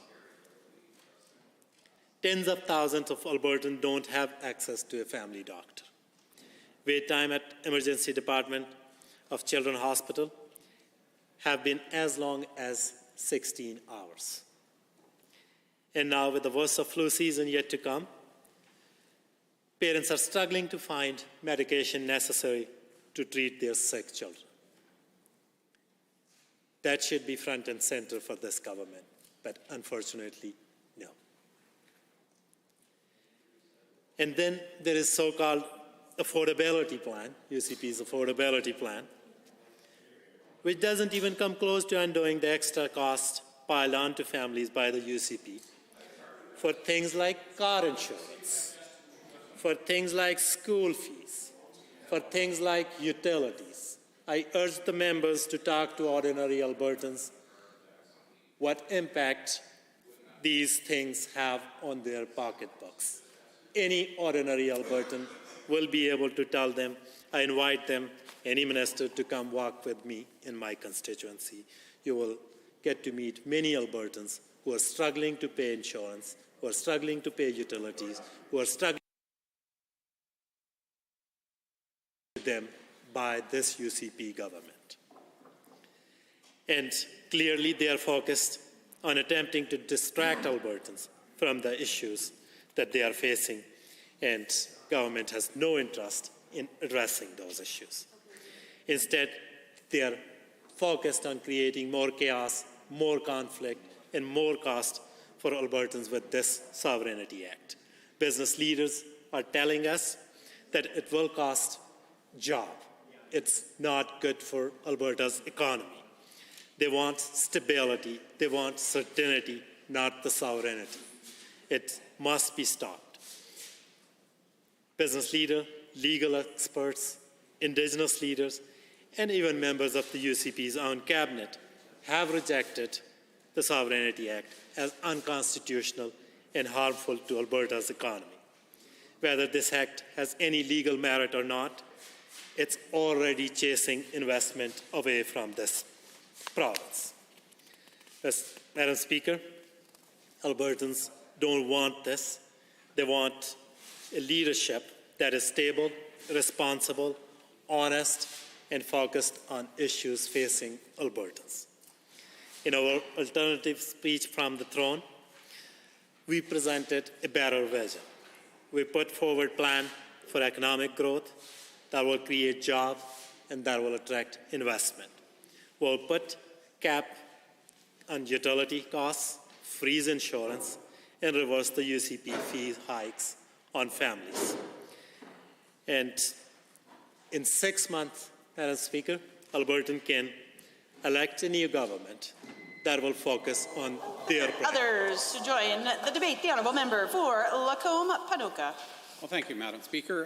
And I rise to speak today to Bill 1, the Alberta Sovereignty Act within the United Canada. You know, it's no secret that Alberta has long had to struggle to escape the colonialism of Central Canada's Laurentian elite, while, in fact, since before this province was even a province. To put it another way, Alberta has had to struggle to be accepted and join as an equal member of the Eastern Canada Confederation of Provinces. And the struggle seems to never end. Canada is a confederation. What is a confederation? We need to think about that. And I did some research into it, actually. Confederation, one dictionary says, is a permanent union of countries, self-governing peoples. The Encyclopedia Britannica online version has an article on it in which they say that it's a permanent union of sovereign states. Another says that it's a loose alliance of political units, and goes on to say that the component states retain considerable independence. The members of a confederation often delegate only a few powers to the central authority. The word originates actually from Latin, which means an agreement. And I think if we're to understand anything, it's not enough just to say what it is, you also have to say what it is not. And so when you look into what a confederation is, it's not an autocracy. It's not a dictatorship, not a subservient relationship, not a delegated position, but a meeting, an agreement of equal powers with defined areas of authority. And when our federal partners try to abuse this agreement, called a constitution, then they must be challenged. This is a position, actually, that the preceding Northwest Territories Legislative Assembly took in negotiating the agreement to even join the Confederation of Eastern Provinces. And in May 2nd of 1900, they passed what they called the autonomy motion, which is really just another word for the sovereignty of provincial jurisdiction. And they requested in that motion the fullest inquiry into the terms upon which the territories might enter confederation. I mean, that was the very negotiation from the very beginning. What terms can we have by which we should even consider being part of this confederation? It was all about provincial jurisdiction and equal status with the pre-existing provinces that were in confederation with each other. Sure. I was wondering if the member could go in a bit more detail about how Canada is set up, not like it is in the United Kingdom, where there are constituent peoples and constituencies that are, but instead we are equal partners in confederation as provinces. Thank you, and yes, that is exactly how it is set up, and that was the exact terms upon which Alberta joined as a later signatory to those agreements, those mutual partnerships that formed the Confederation. And in fact, it was formed in part a confederation out of fears of U.S. aggression, but I won't go into all those details at this time. But that is exactly the terms upon which it was set up. And then interestingly enough, by May 21st of 1902, every single candidate in the territorial election of the Northwest Territories favored the principle of provincial autonomy or provincial sovereignty. They wanted actually to be part of Confederation, but as an equal partner on fair, just, and equal terms as the other Confederation provinces had been given. The feds continued to delay, to vastly underfund the needs of the West, and so in 1903, the Assembly of the Northwest Territories unanimously passed a motion demanding immediate autonomy. This is not a new discussion in this province, my friends. This has been going on for a long, long time. And to this day, the fight has been carried forward by premier after premier after premier, and we could argue for many, many hours about those details or delineate them. Time after time, the federal government imposes rules that disproportionately affect this province and its people, while Alberta continues to drive this wonderful country as its economic engine. This is a problem that has persisted for far too long.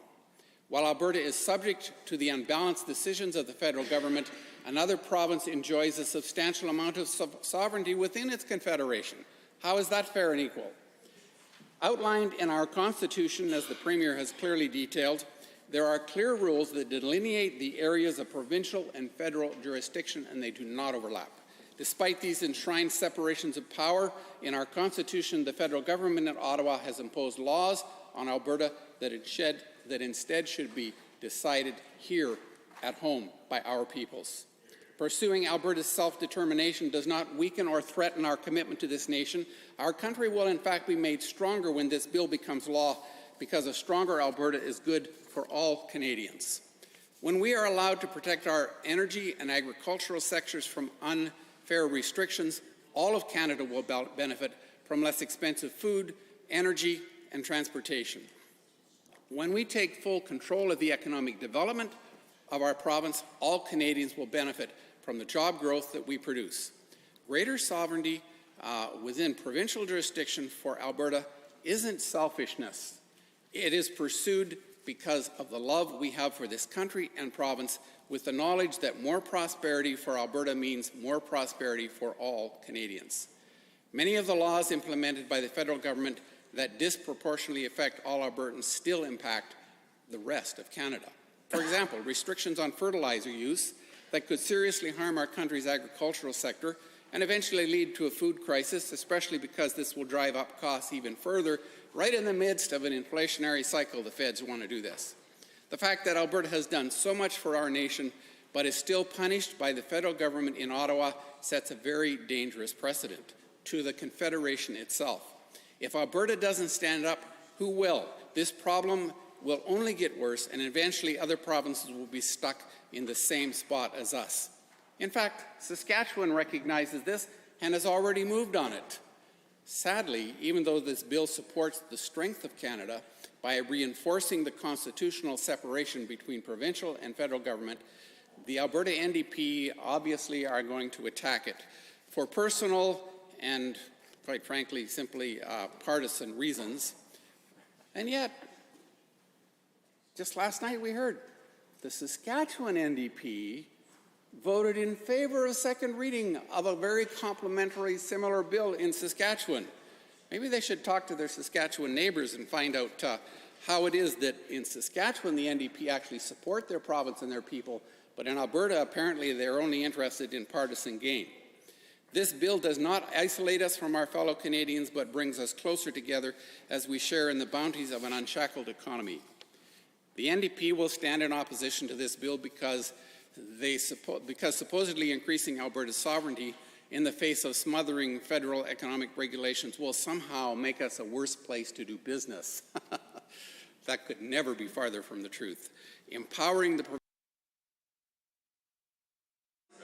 constitutionally enshrined rights will actually help attract investment as unreasonable and burdensome economic restrictions are lifted.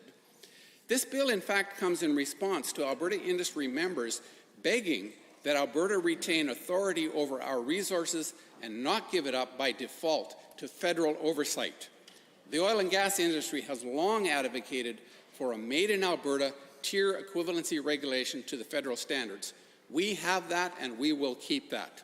Forest industry members have requested in writing, I have the letter right here, that we push back against federal incursions into Alberta regulatory space. And they say we need a strong provincial champion to clarify that Alberta will defend our interests.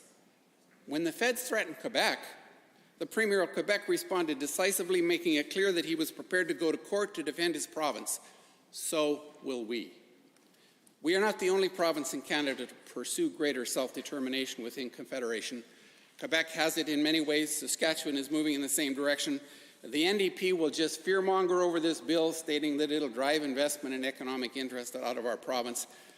Nothing could be further from the truth. Not only is this not true, it's just purely hypocritical. Nothing scared investors in Alberta away as much as the previous NDP government.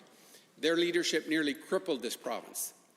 Now we have a unique opportunity to defend our economy, our province, and our people from an overbearing federal government, and we must take it, despite the words of those who would spread falsehoods, who frightens Albertans away from reclaiming the rights that are enshrined in our Constitution. After all, we are conservatives, not socialists. Making sure our economy thrives is what we do best. Now is the pivotal time for Alberta to stand up for itself and not act like disenfranchised minors and be subservient to an abusive partner. It's time for that to end. This bill would ensure that this legislature has the necessary authority to protect this province, its people and economy from further overreach by the federal government. It would also allow us to reverse some of those rules and regulations that are unfair, unconstitutional, and abusive. We cannot allow fear-mongering from the opposition to prevent this government from doing what it must do to ensure the prosperity of Albertans for years to come. Strengthening this province's constitutional position does not endanger the livelihoods and prosperity of Albertans. It protects them and encourages their unstifled growth. That is why this bill must pass. For the good of this province and our country, we must stand up. Now is the time, this is the place, and we are the people. Vote for Bill 1. Thank you. The Honourable Member for Peace River. I move, Madam Deputy Speaker, that we adjourn debate on second reading of Bill 1. Motion. All those in favour, please say aye. Aye. Any opposed, please say no. That is carried. Consideration of Her Honour the Lieutenant Governor's speech. Mr. Tour. The Honourable Member for Calgary-Falconridge. Thank you, Madam Speaker.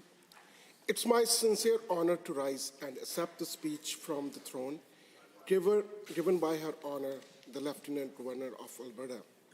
I would also like to extend my gratitude to Her Honour the Lieutenant Governor on putting forward her vision for the legislature and the province we all enrich. The throne speech clearly laid out the priorities our government will be pursuing this session as Alberta continues to recover, diversify, and grow. I believe these priorities align with the priorities of all Albertans who are rightly concerned about their rising cost of living, their province, their economy, and their healthcare system. With record high inflation caused in part by record spending from the federal government, our people are being forced to choose between the necessities of life and paying their bills. This despite our province experiencing the strongest job growth in the country, high wages, and a nearly full economic recovery from the pandemic. To help Albertans to weather this inflation storm, we announced a substantial relief plan that starts with the introduction of the Inflation Relief Act. This multi-billion-dollar package of broad-based and targeted relief will help fight inflation and make life affordable for all Albertans, but particularly for our vulnerables, our disabled, and our that will help Albertans pay for fuel, water, heat, groceries, and more of their necessities. We're doing our part to help fight this inflation crisis.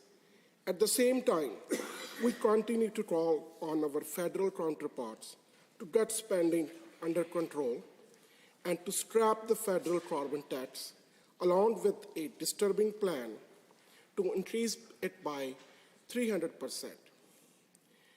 Our government knows that affordability is the primary challenge facing Albertans right now, and that families are counting on us to take decisive action to address the rising cost of living.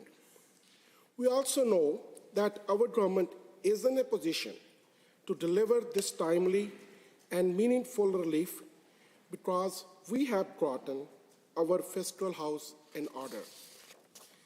Alberta's strong balance sheet and this multi-billion-dollar relief package for Albertans do not exist in isolation, which is why I was also so glad to hear that our government will continue to focus on creating jobs, attracting investments, opening the door for new workers, keeping taxes low, and diversifying the economy.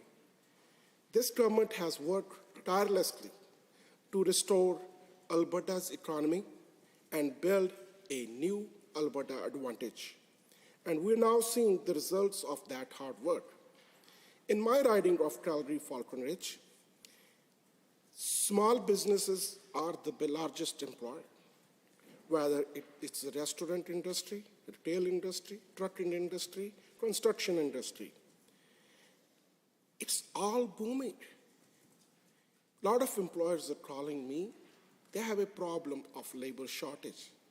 When the economy is booming, labor shortage might have a good problem to have it.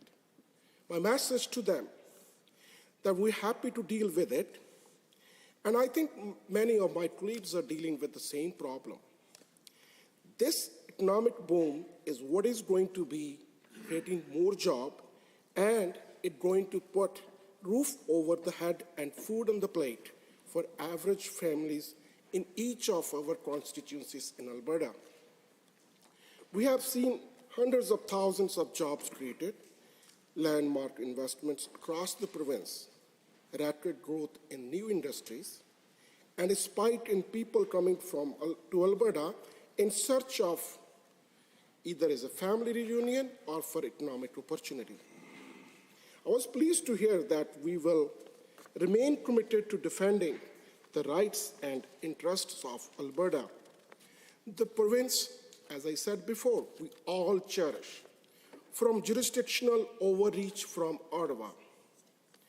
We have already introduced Bill 1, the Alberta Sovereignty Within a United Canada Act, to stand up to the federal government overreach and interference in areas of provincial jurisdiction, including in the areas of private property, natural resources, agriculture, firearms, immigration, regulation of the economy, and delivery of health care.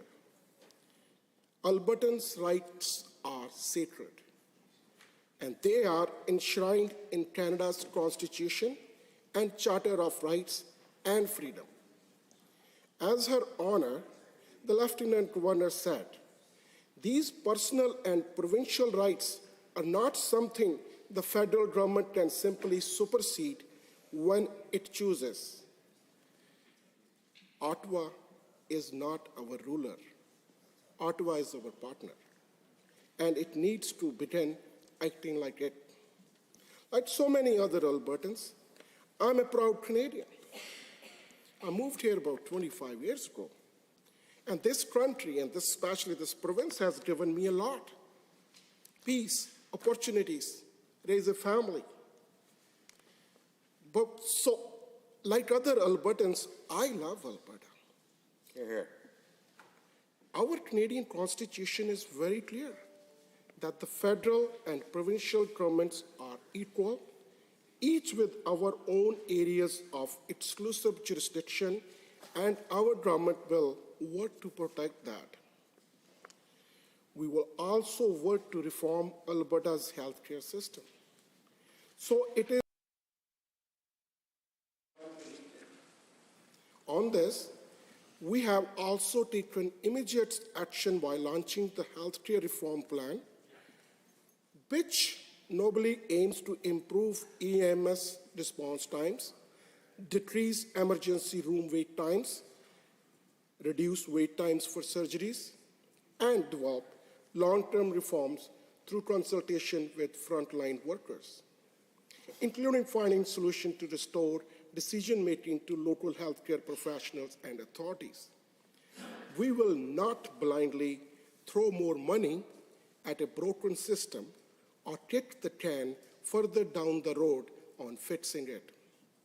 We will act on behalf of healthcare workers, patients, and all Albertans to ensure our system is strong and resilient for generations to come.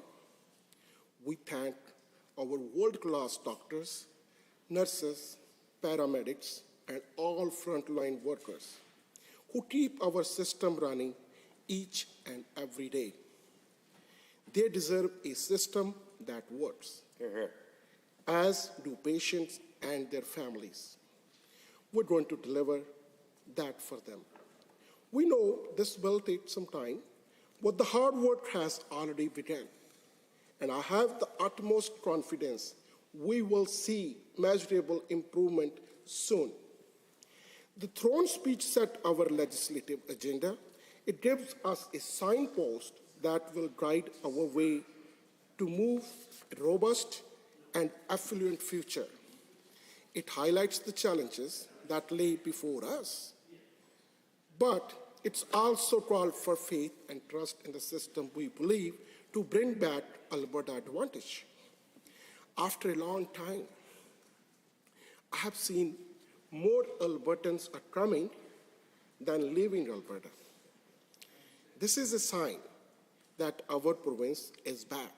Alberta is back, and we are moving in a direction where people want to be part of our economy. And we are already leading Canada in economic growth, but I believe the legislation initiatives outlined in the throne speech will only further accentuate and enhance the momentum we are already currently seeing in our economy.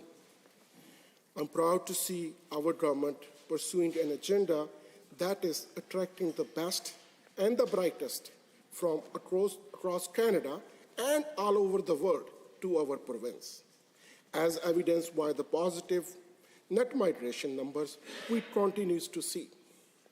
I'm also proud that our government is not shying away from doing the hard work that Albertans expect us to do. I have the utmost confidence that the work we're doing now will pay positive dividends for generations to come. We all look forward to the days ahead and to a stronger and freer future for Alberta. As my time here comes to an end, Madam Speaker, I would like to say that it's been an honor to speak to this legislature on behalf of the constituents of Calgary-Falconridge. It's been my honor to move this thanks of accepting the throne speech from Her Honor, the Lieutenant Governor of our great province. After last few difficult years we've been through as a province, I want families, the business owners, all Albertans across the province to know that we are moving forward. The better days are ahead. Our government cares about you. We will always fight for you.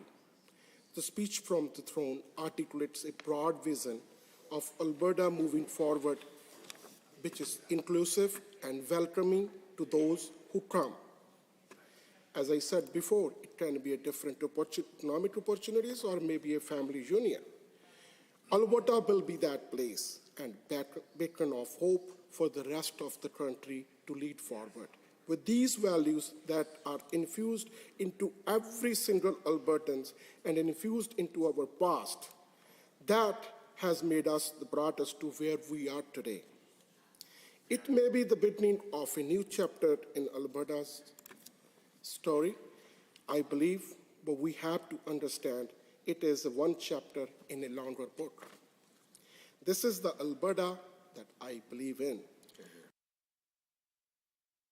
To move to accept the speech from the throne given by Her Honor, the Lieutenant Governor of Alberta. God save the king, and may God bless Alberta. Thank you, Madam Speaker. Hear, hear. The Honourable Member for Camrose to second, and then the Honourable Member for Calgary City, or Edmonton City Centre next. It is my honor to rise today and second the motion to accept the speech from the throne given by Her Honor, the Lieutenant Governor. The affordability crisis Albertans are facing is very serious. I've consulted with many constituents in my riding who are struggling to make ends meet, purchase essentials, and pay their bills. This is not something that any Albertan should have to deal with, especially at a time when our economy is doing so well. I want to echo my colleagues' comments regarding the federal government. The federal government has many more levers at its disposal than the provincial government when it comes to fighting inflation. The federal government has also helped fuel this inflation crisis through its record spending. We continue to urge the federal government to help make life more affordable for families by scrapping the federal fuel tax and the federal carbon tax, along with any proposed plans to increase the carbon tax by 300%. No elected representative who is serious about making life more affordable for families should support these taxes, especially at a time when inflation is so high. I'm pleased our government is stepping up to act on behalf of Alberta families. The measures announced so far include, but are not limited to, extending the fuel tax cut, taking action on utilities, including expanding the electricity rebate to a total of up to $500, re-indexing benefits like AISH, PDD, and income support, as well as the Alberta Seniors Benefit and Alberta Child and Family Benefit. Providing targeted payments for children under 18, seniors 65 and older, and vulnerable Albertans with household income below $180,000. And last, providing additional support for low-income transit programs. These measures will help all Albertans, but they will provide specific support to those in need. Our government knows that affordability is the primary challenge facing Albertans right now, and that families are counting on us to take decisive action to address the rising cost of living. That is why we are not hesitating to deliver this timely and meaningful support. I'm also proud that our government is not hesitating in tackling health care reform, which is an ongoing concern in my riding and ridings across Alberta. I know this work won't be easy or fast, but I am confident the healthcare reform plan that has already been initiated will deliver some immediate positive results for Albertans. Finally, I'm proud we are addressing our province's relationship with the federal government. For too long, we have watched as our provincial rights granted to us under the constitutions have been infringed upon by federal actors. For too long, governments have failed to stand up, and enough is enough. The result is grave consequences for our industry, our economy, our workers. We are today saying enough is enough. As Her Honour the Lieutenant Governor said, the Canadian Constitution is clear. The federal and provincial governments both have exclusive and sovereign areas of jurisdiction, and this government will no longer sit idly by as Ottawa infringes on our constitutional rights to develop our resources, to develop our economy, and deliver our social programs in the manner that Albertans see fit. This is why I'm encouraged that the first piece of legislation under our new Premier is the Alberta Sovereignty Within a United Canada Act. If passed, this bill will be a constitutional shield that will protect the personal and provincial rights of Albertans from any unconstitutional or harmful acts by the federal government. Legislation like this is long overdue, and I'm glad that our government isn't hesitating to get it done for Albertans. The people of my Camrose constituency are excited for the future again. Alberta has so many good things going on, but we need to get our arms around this inflation crisis before we can truly realize our potential. I would like to once again say that it is an honour to represent the good people of the Camrose constituency, and I'm pleased to have a second the speech from the throne. Thank you, Madam Speaker. The Honourable Member for Edmonton City Centre. Thank you, Madam Speaker. Appreciate the opportunity to for speech in this session of the legislature, to respond in both of my roles as the MLA for Edmonton City Centre and initially as the official opposition critic for health. I listened to the speech yesterday, and healthcare took up a significant portion of the speech, and certainly I was reflecting on the response I provide today, and so I want to speak to some of the comments that were made in the speech from the throne regarding healthcare. In that speech, it states, the government must take action. More words and platitudes will not shorten wait times or free up hospital beds. Madam Speaker, it's this government's words, its platitudes, its rash, incompetent actions that have left our healthcare system in crisis, that have led to the situation we found ourselves today. Throughout the pandemic, we saw this government drag their feet. They fell back on words and platitudes when action was needed to curb rising waves of COVID-19. As frontline healthcare workers were becoming increasingly exhausted, their cries for help were met with words and platitudes. From the former Premier, from the UCP's Ministers of Health, until the rising case counts and indeed deaths forced them to act. But repeatedly, they did so reluctantly. They acted last, they acted least. The only actions they undertook with relish, Madam Speaker, were to attack frontline healthcare workers. Let's consider the impacts, for example, of this government's decisive action in regards to doctors in Alberta. They tore up their agreement. They imposed a series of changes that the then health minister insisted were essential to reform the healthcare system and keep spending under control. Changes that they decisively acted to move forward with in the midst of a growing pandemic.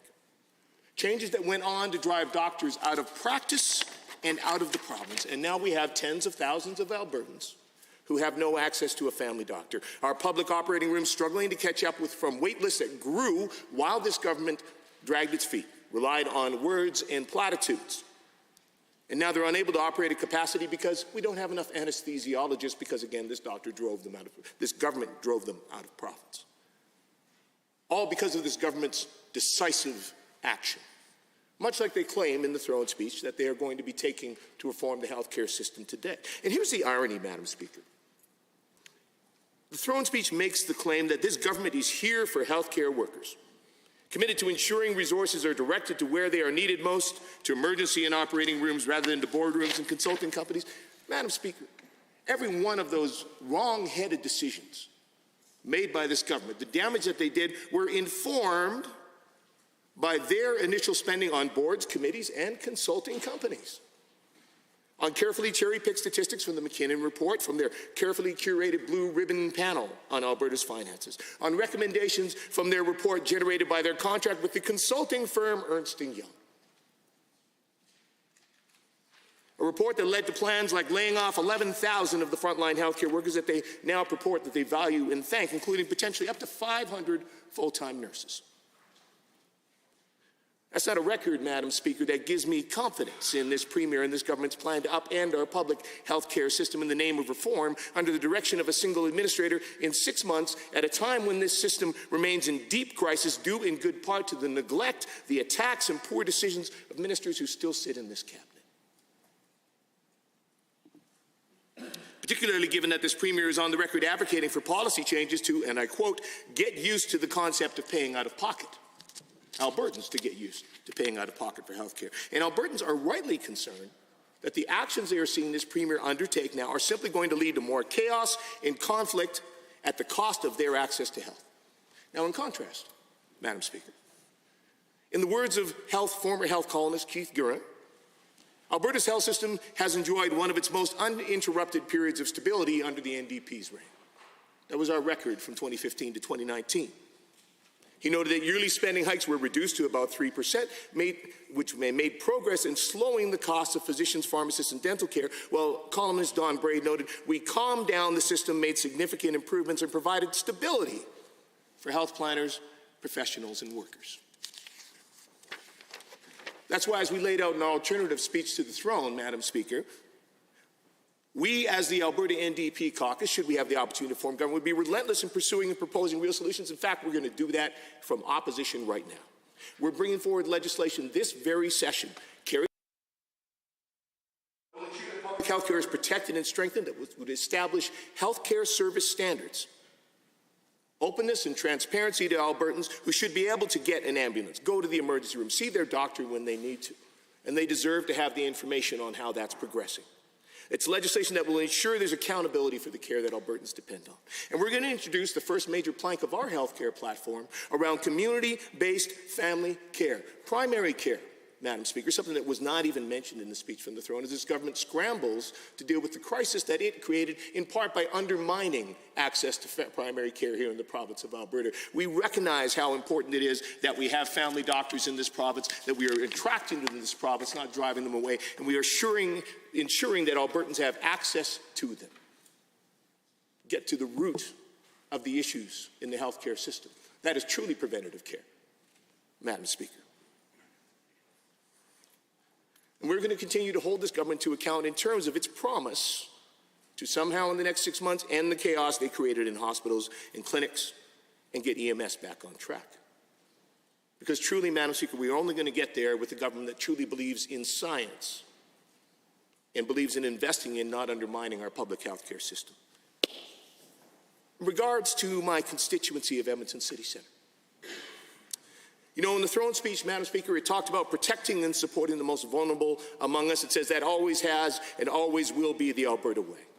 Well, Madam Speaker, it wasn't this government's way when they de-indexed AISH, income supports, and seniors' benefits that were received by hundreds of my constituents. It wasn't this government's way when they cut the additional housing support that constituents of mine depended on, pushing some of them out of their homes and onto the streets. It wasn't this government's way when it spent over 2 years refusing to partner with the City of Edmonton and the Government of Canada to fund over 250 supportive housing units for those living houseless, many on the streets of my constituents. This government brags about affordability measures, but they excluded many of my constituents who live in condos or apartments from their electricity and natural gas rebates. And it wasn't this government's way when they cut access to harm reduction supports in my constituency, leading to more people in my community being poisoned by a toxic street supply on the street, in our public spaces, and behind businesses and homes. This government was apparently prosperous enough to give billions away to profitable corporations, and millions to an embarrassment of an energy war room, but not enough to show real compassion for those most in need. And taking actions on those fronts, Madam Speaker, isn't just the right thing to do, for the people. It's the best thing for our community and our local economy. You know, for the past 3 years, in my role as the MLA for Edmonton's downtown, I've talked with business and community leaders in and around our downtown as they asked how they could get the attention of this government to get them to take action on these issues that I've noted and many more. For 3 years, sadly, there was very little response. Then finally, earlier this year, as part of the budget for 2022-2023, we did see the government step up in the UCP budget to provide $5 million for downtown revitalization in Edmonton and Calgary. Now, Madam Speaker, we'll say $5 million isn't a particularly large sum towards revitalization, but hey, as the old adage says, never look a gift horse in the house, but the thing, gift horse in the mouth. But the thing is, Madam Speaker, this is a horse that has yet to actually leave the barn. Talking with the mayor, talking with folks on the Downtown Revitalization Task Force here in Edmonton, that $5 million has not been paid. We're only a few months from the end of the budget year, and we have not seen the dollars this government committed in its budget. So if this government is truly committed to, as it says in the throat speech, its steadfast commitment to job creation and economic diversification, perhaps they can follow through on this promise from 10 months ago. I also recognize that after 3 years of asking, just before the former premier left office, this government did finally step forward with some funding to address some of these serious issues around housing, substance use, and mental health issues that fall squarely under provincial responsibility, but that the city of Edmonton has been bearing a disproportionate burden for. Now, I'll be watching closely to see if those dollars flow and follow through. I also note that the funding fell short of providing enough funding to cover the number of shelter beds needed this winter here in the city of Edmonton. Debate dipping into their emergency reserve to ensure that people in my constituency will be guaranteed to be able to have a warm bed if they need one instead of sleeping on the streets in freezing weather. The City of Edmonton has asked this government for funding for the Healthy Streets Operations Centre. That's a collaboration between the City of Edmonton, peace officers, fire, Bent Arrow Traditional Healing Society, their outreach workers, Homeward Trust, police officers, and the HELP unit. That is to address issues around community safety. And you know, this center was in direct response to a direct ask from leaders in the Chinese community to address concerns in Chinatown, which I also represent a portion of. Now, my understanding is that the Minister of Culture promised them at a community meeting that that funding would be there for that operations center, that they would make it happen. Well, presently, the city has funded that operations center for 2 years. They've sent a letter to the Minister of Justice asking for his support, and they have not received a response. This government is once again sitting on its hands. This government is not acting, and this government is not following through on its commitment to its promise to the community and failing to stand up and partner with the City of Edmonton. They asked the Minister of Justice to consider how that centre could be supported with Government of Alberta dollars, with programming or other investments that are discussed in their safety plan that was ordered by them, ordered that they provide by the Minister of Justice. Go ahead, Minister. Thank you, Member, for accepting my intervention. I want to thank you for raising the issue of Edmonton Chinatown. Community has raised this issue, and I also want to let you know that I was very pleased that not only myself, Minister at the time, Minister of Housing and Justice, and about 6 of us went down to Chinatown, met with the community there. Let me tell you this, just before I have changed my portfolio, we did make a public announcement in Edmonton for $184 million comprehensive response, not only homelessness, but addiction and mental health. And at that time, Mayor Sohi was there. Mayor Sohi personally thanked this government for the huge action we've taken. And just you know, as you're on the subject, I want to update the House that this comprehensive mental health addiction homeless package I have never seen that in my career of social work. I've never seen that across Canada. Intervention. My apologies. Interventions are not allowed on the throne speech, as it's not a regular occurrence. Not everyone's up to speed, so I apologize to the Speaker and everyone of this Assembly. Please continue with your time. Thank you, Madam Speaker. And I acknowledged the dollars that this government committed. Let's be clear, not all of those $184 million, as I recall, were for the City of Edmonton. Some of those were for Calgary as well. It was a larger package. So let's be clear about where all those dollars are being divided. And I spoke with the mayor last week, and he is still waiting for a response on the funding for this operations center, which this minister promised the community they would fund. So I appreciate the minister's intervention. I appreciate the words that he has given, and I have acknowledged the dollars he has spoken of, but it still does not address the fact that it fell short of the emergency beds that are needed to ensure every person living houseless in Edmonton right now can access a warm place to stay. And they still have not funded the operations center that they promised. Not to mention the fact that that was after 3 years of advocacy by myself, by my colleague for Edmonton Highlands Norwood, and by multiple members of Edmonton City Council over the course of 2 consecutive councils. So do I appreciate the government stepping up and following through? I do. Do they deserve applause for doing so once again, last and least? Well, I'll let the people of Edmonton decide that. The fact is, Madam Speaker, this government shows that it is more interested in shaking its fist at Ottawa, in creating more constitutional drama, in awarding more sweeping power to itself than actually addressing the concrete issues in front of us here in Alberta, doing their actual job as a government, addressing the crisis in our healthcare system, a crisis that they made worse at every single turn. And I can tell you, when I talk to frontline healthcare workers, some just yesterday, they don't trust this government. They do not take the words that are in that throne speech of thanks and support very seriously, because they have seen the actions of this government. They have heard the words of this premier, and they see what her priorities are, which is about the consolidation of power, her own form of political fear-mongering, and not truly speaking to the actual roots of the issues that Albertans care about. I'll watch this affordability package very closely because, again, Madam Speaker, so many of this government's efforts do not help some of my constituents. They're not eligible for the energy rebates. They're seniors or students who do not drive, so the gas tax does nothing for them. Are there others to speak to the throne speech reply? The Honourable Member for Edmonton Northwest.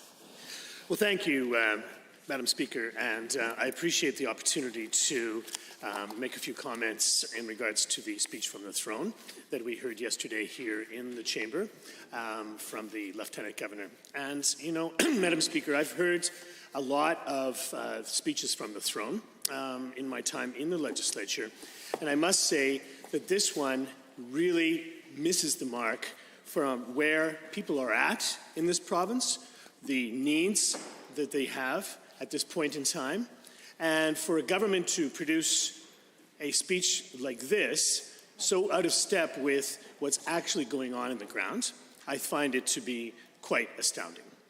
And let's just remember as well, I've heard a number of speakers from the UCP side talking about the words of the Lieutenant Governor in their speech yesterday.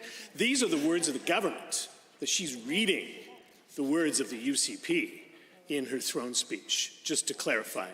And to suggest that they can somehow disassociate themselves with a preoccupation with their Sovereignty Act, with going to war with Ottawa, to tilting at the windmills that they are always seem to be obsessing about, right? That's their ideas from this UCP caucus in this chamber. That's not the Lieutenant Governor by any means, Mr. Speaker. So just as a word of clarification on that. And so what I see, again, is a real disconnection between what people are concerned about across this province and then what this document espouses here for the future, for the next few months for the province of Alberta. Mr. Speaker, we're in the worst affordability crisis in more than 40 years here in the province of Alberta. And I know that there are many circumstances that have contributed to this affordability crisis, some issues that are outside of our borders, that are global issues as well. But it seems as though this UCP government has gone out of their way to only make those affordability issues worse. We see in the midst of the very highest grocery prices moving through this province right now, you see record increases for groceries, for example. You see this government not doing anything about that, but B, instead pivoting on to talking about their Sovereignty Act and spending most of the speech on their Sovereignty Act. In fact, where's the issue? Where are the issues that really concern people? In my own constituency in Edmonton Northwest, people are suffering economically as a result of many larger issues and many specific issues that actually originate from this chamber, Mr. Speaker. They're not something you can blame on a war with Russia. It's not something you can blame on supply chain issues. They are specific policies that this UCP government has instituted over the last 3.5 years that are hurting people in Edmonton Northwest, and they're hurting people right across this province as well. That's what I was hoping this speech from the throne would address, these affordability issues and systemic issues that are causing people to get left behind here in the province. I don't cheer for failure for this government or any other government because at the foundational level, Mr. Speaker, we are all here to serve the people of Alberta in the best way possible. And so when I anticipate a speech from the throne at a juncture where there's so many burgeoning crises around, then suddenly I'm looking for something that we can find hope in, something that can perhaps give us some vision for the future. And unfortunately, Mr. Speaker, I just don't see it in this speech from the throne. Edmonton Northwest, people are noticing that, and certainly I travel around a lot to other constituencies around the province. I didn't hear anybody talk about the Sovereignty Act when I banged on their door. Calgary and Leduc and Sherwood Park, all across the province. No one said, yeah, you got to do something about this sovereignty thing. That's what we need to do, right? No, they talked about their car insurance out of control, so they had to park a car. They talked about their grocery prices. They talked about the high cost of tuition and problems associated with K-12 education. They talked about having a lack of security and knowing that the hospital bed, emergency ward, will be there when they need it for themselves and their families within a public health system. Those are the things that people talk about every single day, not the Sovereignty Act, not about tilting windmills with, Ottawa and so forth, right? They need to make sure that they are secure and safe in the place that they live, and they're safe and secure for their families and for the next generation too. A lot of governance has a lot to do, Mr. Speaker, with trust. And you see this UCP government scrambling. They've had to change another premier. I've seen this so many times. It's a pattern that's played out over the last 10 years or more, where they dig themselves into a corner and they try to change the leadership. They clean house. They get a new premier in place, and then they claim everything's better. Well, Mr. Speaker, it's not. It's not better at all. A lot of people are really, literally falling behind. Wages are falling behind the highest rate in the country here in the province of Alberta. Right? Wait times for surgeries are falling behind as well. It compromises the safety and the security of everybody for these things to happen. We know in smaller centers as well, these problems even get worse. You have places where literally hospitals and emergency care centers, response centers, are closing. The doors are closed. People go to the lock-in. I talked to people at the Rural Municipalities Association, for example. They talk about how would it feel if you go to your hospital in Boyle, let's say, for example, and the door's locked because there's no inadequate staffing. The staffing's not there. The doctors aren't there. The nurses are not there. This is a long problem that this UCP government started when they went to war with healthcare workers here in the province of Alberta. You can't just simply fix that with a new premier and 6 months left in their term, right? And say, oh yeah, well, we've turned a corner on that. We're really sorry. And it takes years to build capacity for our healthcare system to have trained the nurses and the doctors and the support staff to fill those positions, to make sure that they have a long-term, stable, secure relationship with the government so that people can go into those professions, not say, I'm not going to be a nurse. Look, they treat them like dirt in Alberta. Why should I take 4 years of training and take $50,000 worth of student loans when the job has been made insecure by this UCP government? Maybe that's not the way to go. That's the situation that we're facing, Mr. Speaker, right now. And it's going to take an effort, and it's going to take an investment in order to turn things around. So we're in the opposition now. Hopefully we won't be for long, but while we are, we can still bring forward motions and initiatives here during this session to make life better for Alberta people. We will introduce a health bill here in the next few days where we would expect and demand a support from all MLAs to build a strong public health system that will be there when people need it for themselves and their families. Make a significant investment, not just in trailers in the parking lot for people to wait for emergency, but an investment to train nurses, to train LPNs, to make sure that we have nurse practitioners, doctors, regular RNs, going through the system, not just to deal with the next 6 months, but to deal with the next 60 years, 50 years of a generation of renewed investment in public health care. That's what we need, and that's where we can start today. We will bring forward a bill to unfreeze car insurance. Car insurance has been so out of control here in the last year and 2 years since this government gave such a wonderful deal to the insurance companies and allowed them to increase their car insurance so much that many people have to park the car.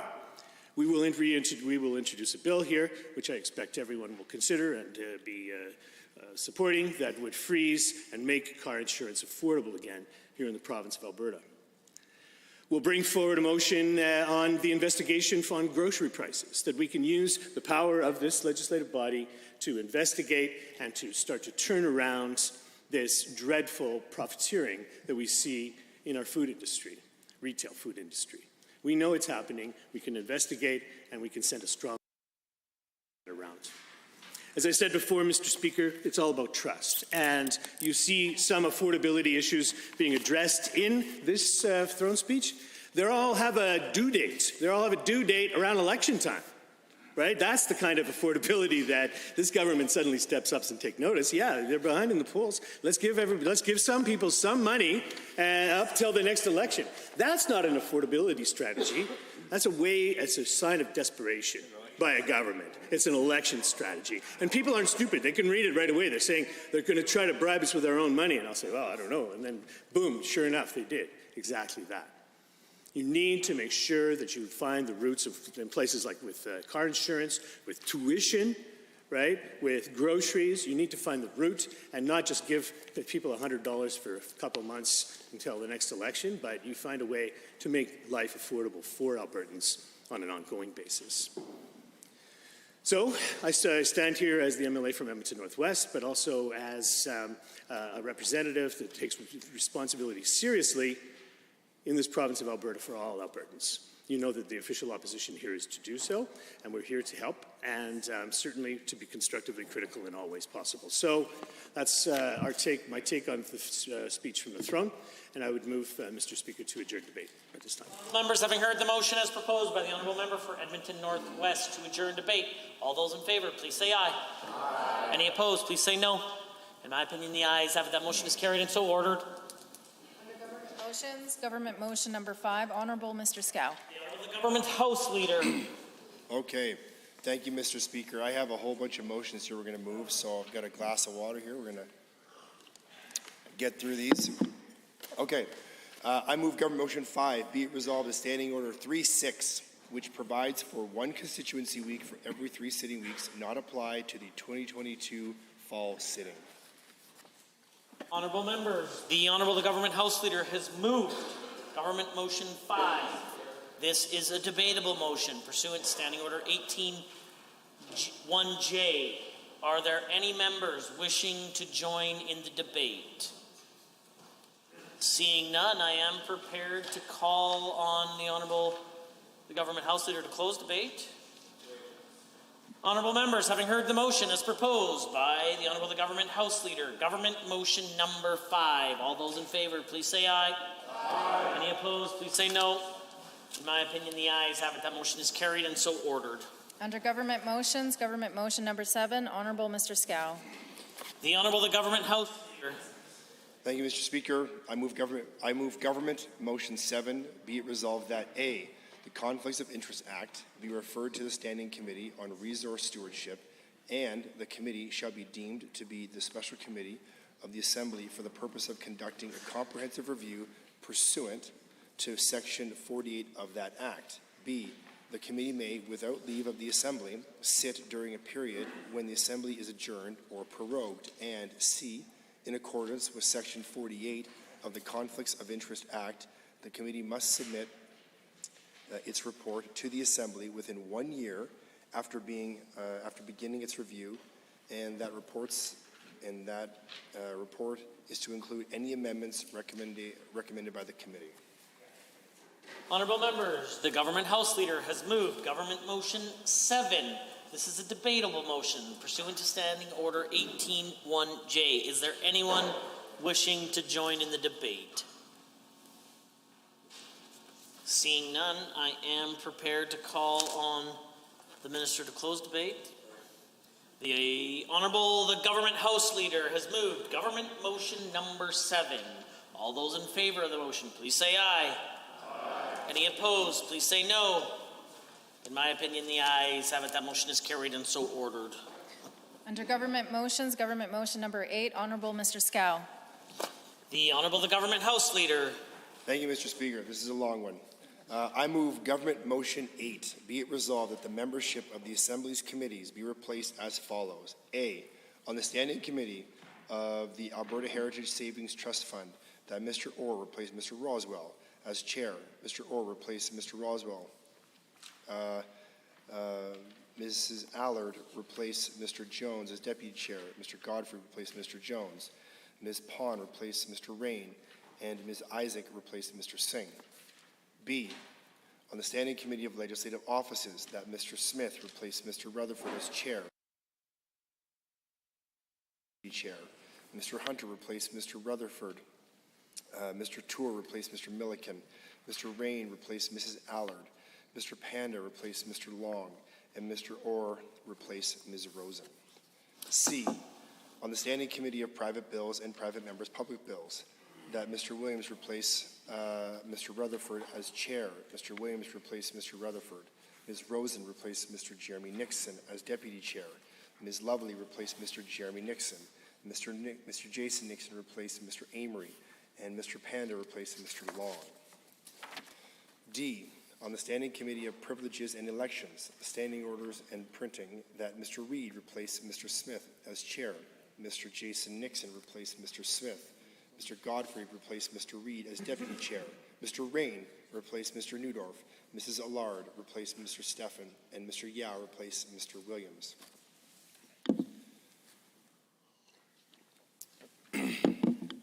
E, on the Standing Committee of Public Accounts, that Mr. Hunter replace Ms. Armstrong-Hominick.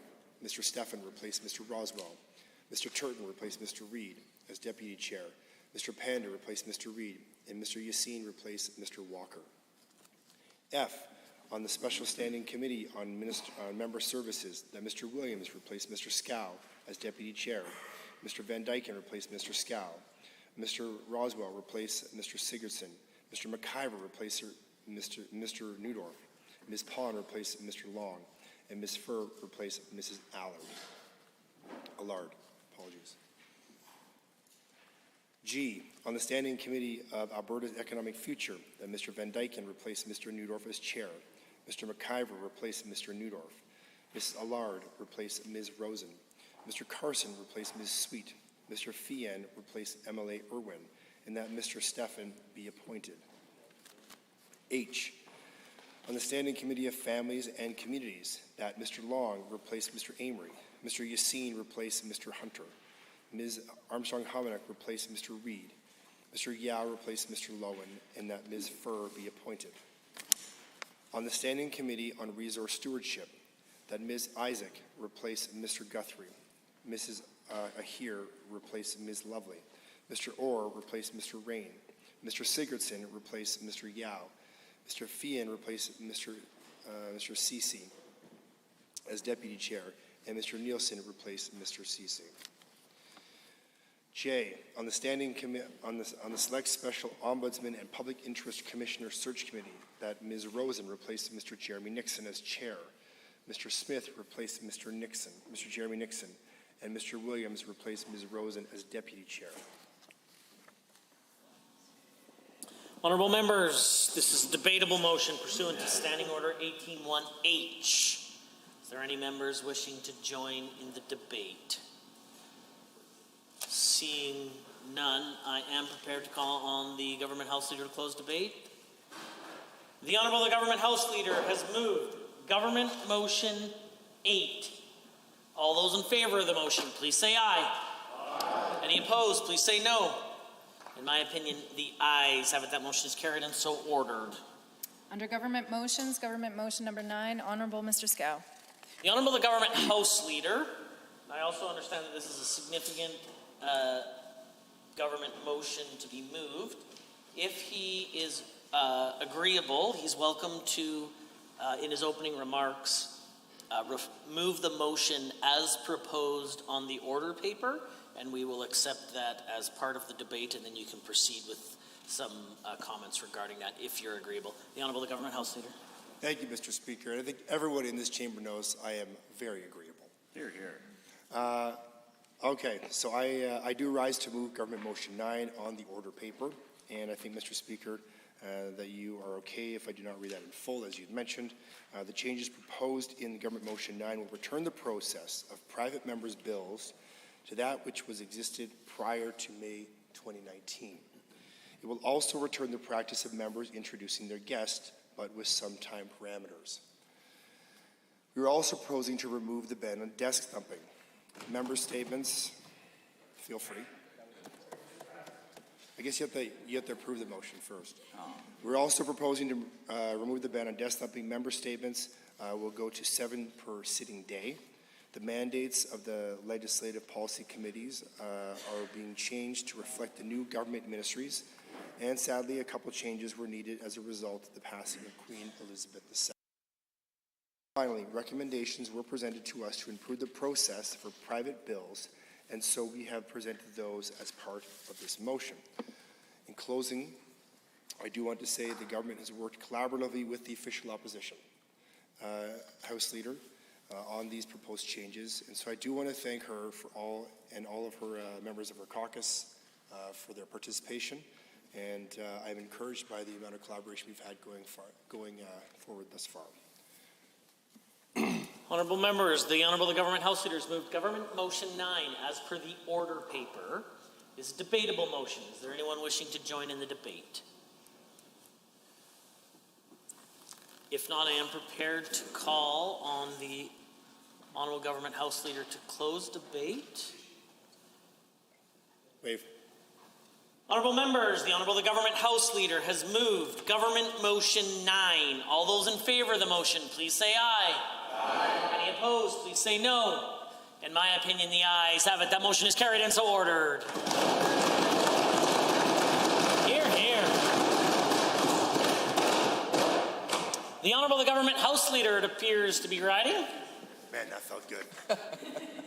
Mr. Speaker, thank you. And thank all members of the chamber this evening for your participation and bearing with me through those motions. But at this time, I do move that the Assembly be adjourned until 7:30 p.m. this evening. Motion as proposed by the Honourable Government House Leader to adjourn till this evening at 7:30 p.m. All those in favour, please say aye. Aye. Any opposed, please say no. In my opinion, the ayes have it. That motion is carried and so moved, and the House stands adjourned until 7:30 this evening.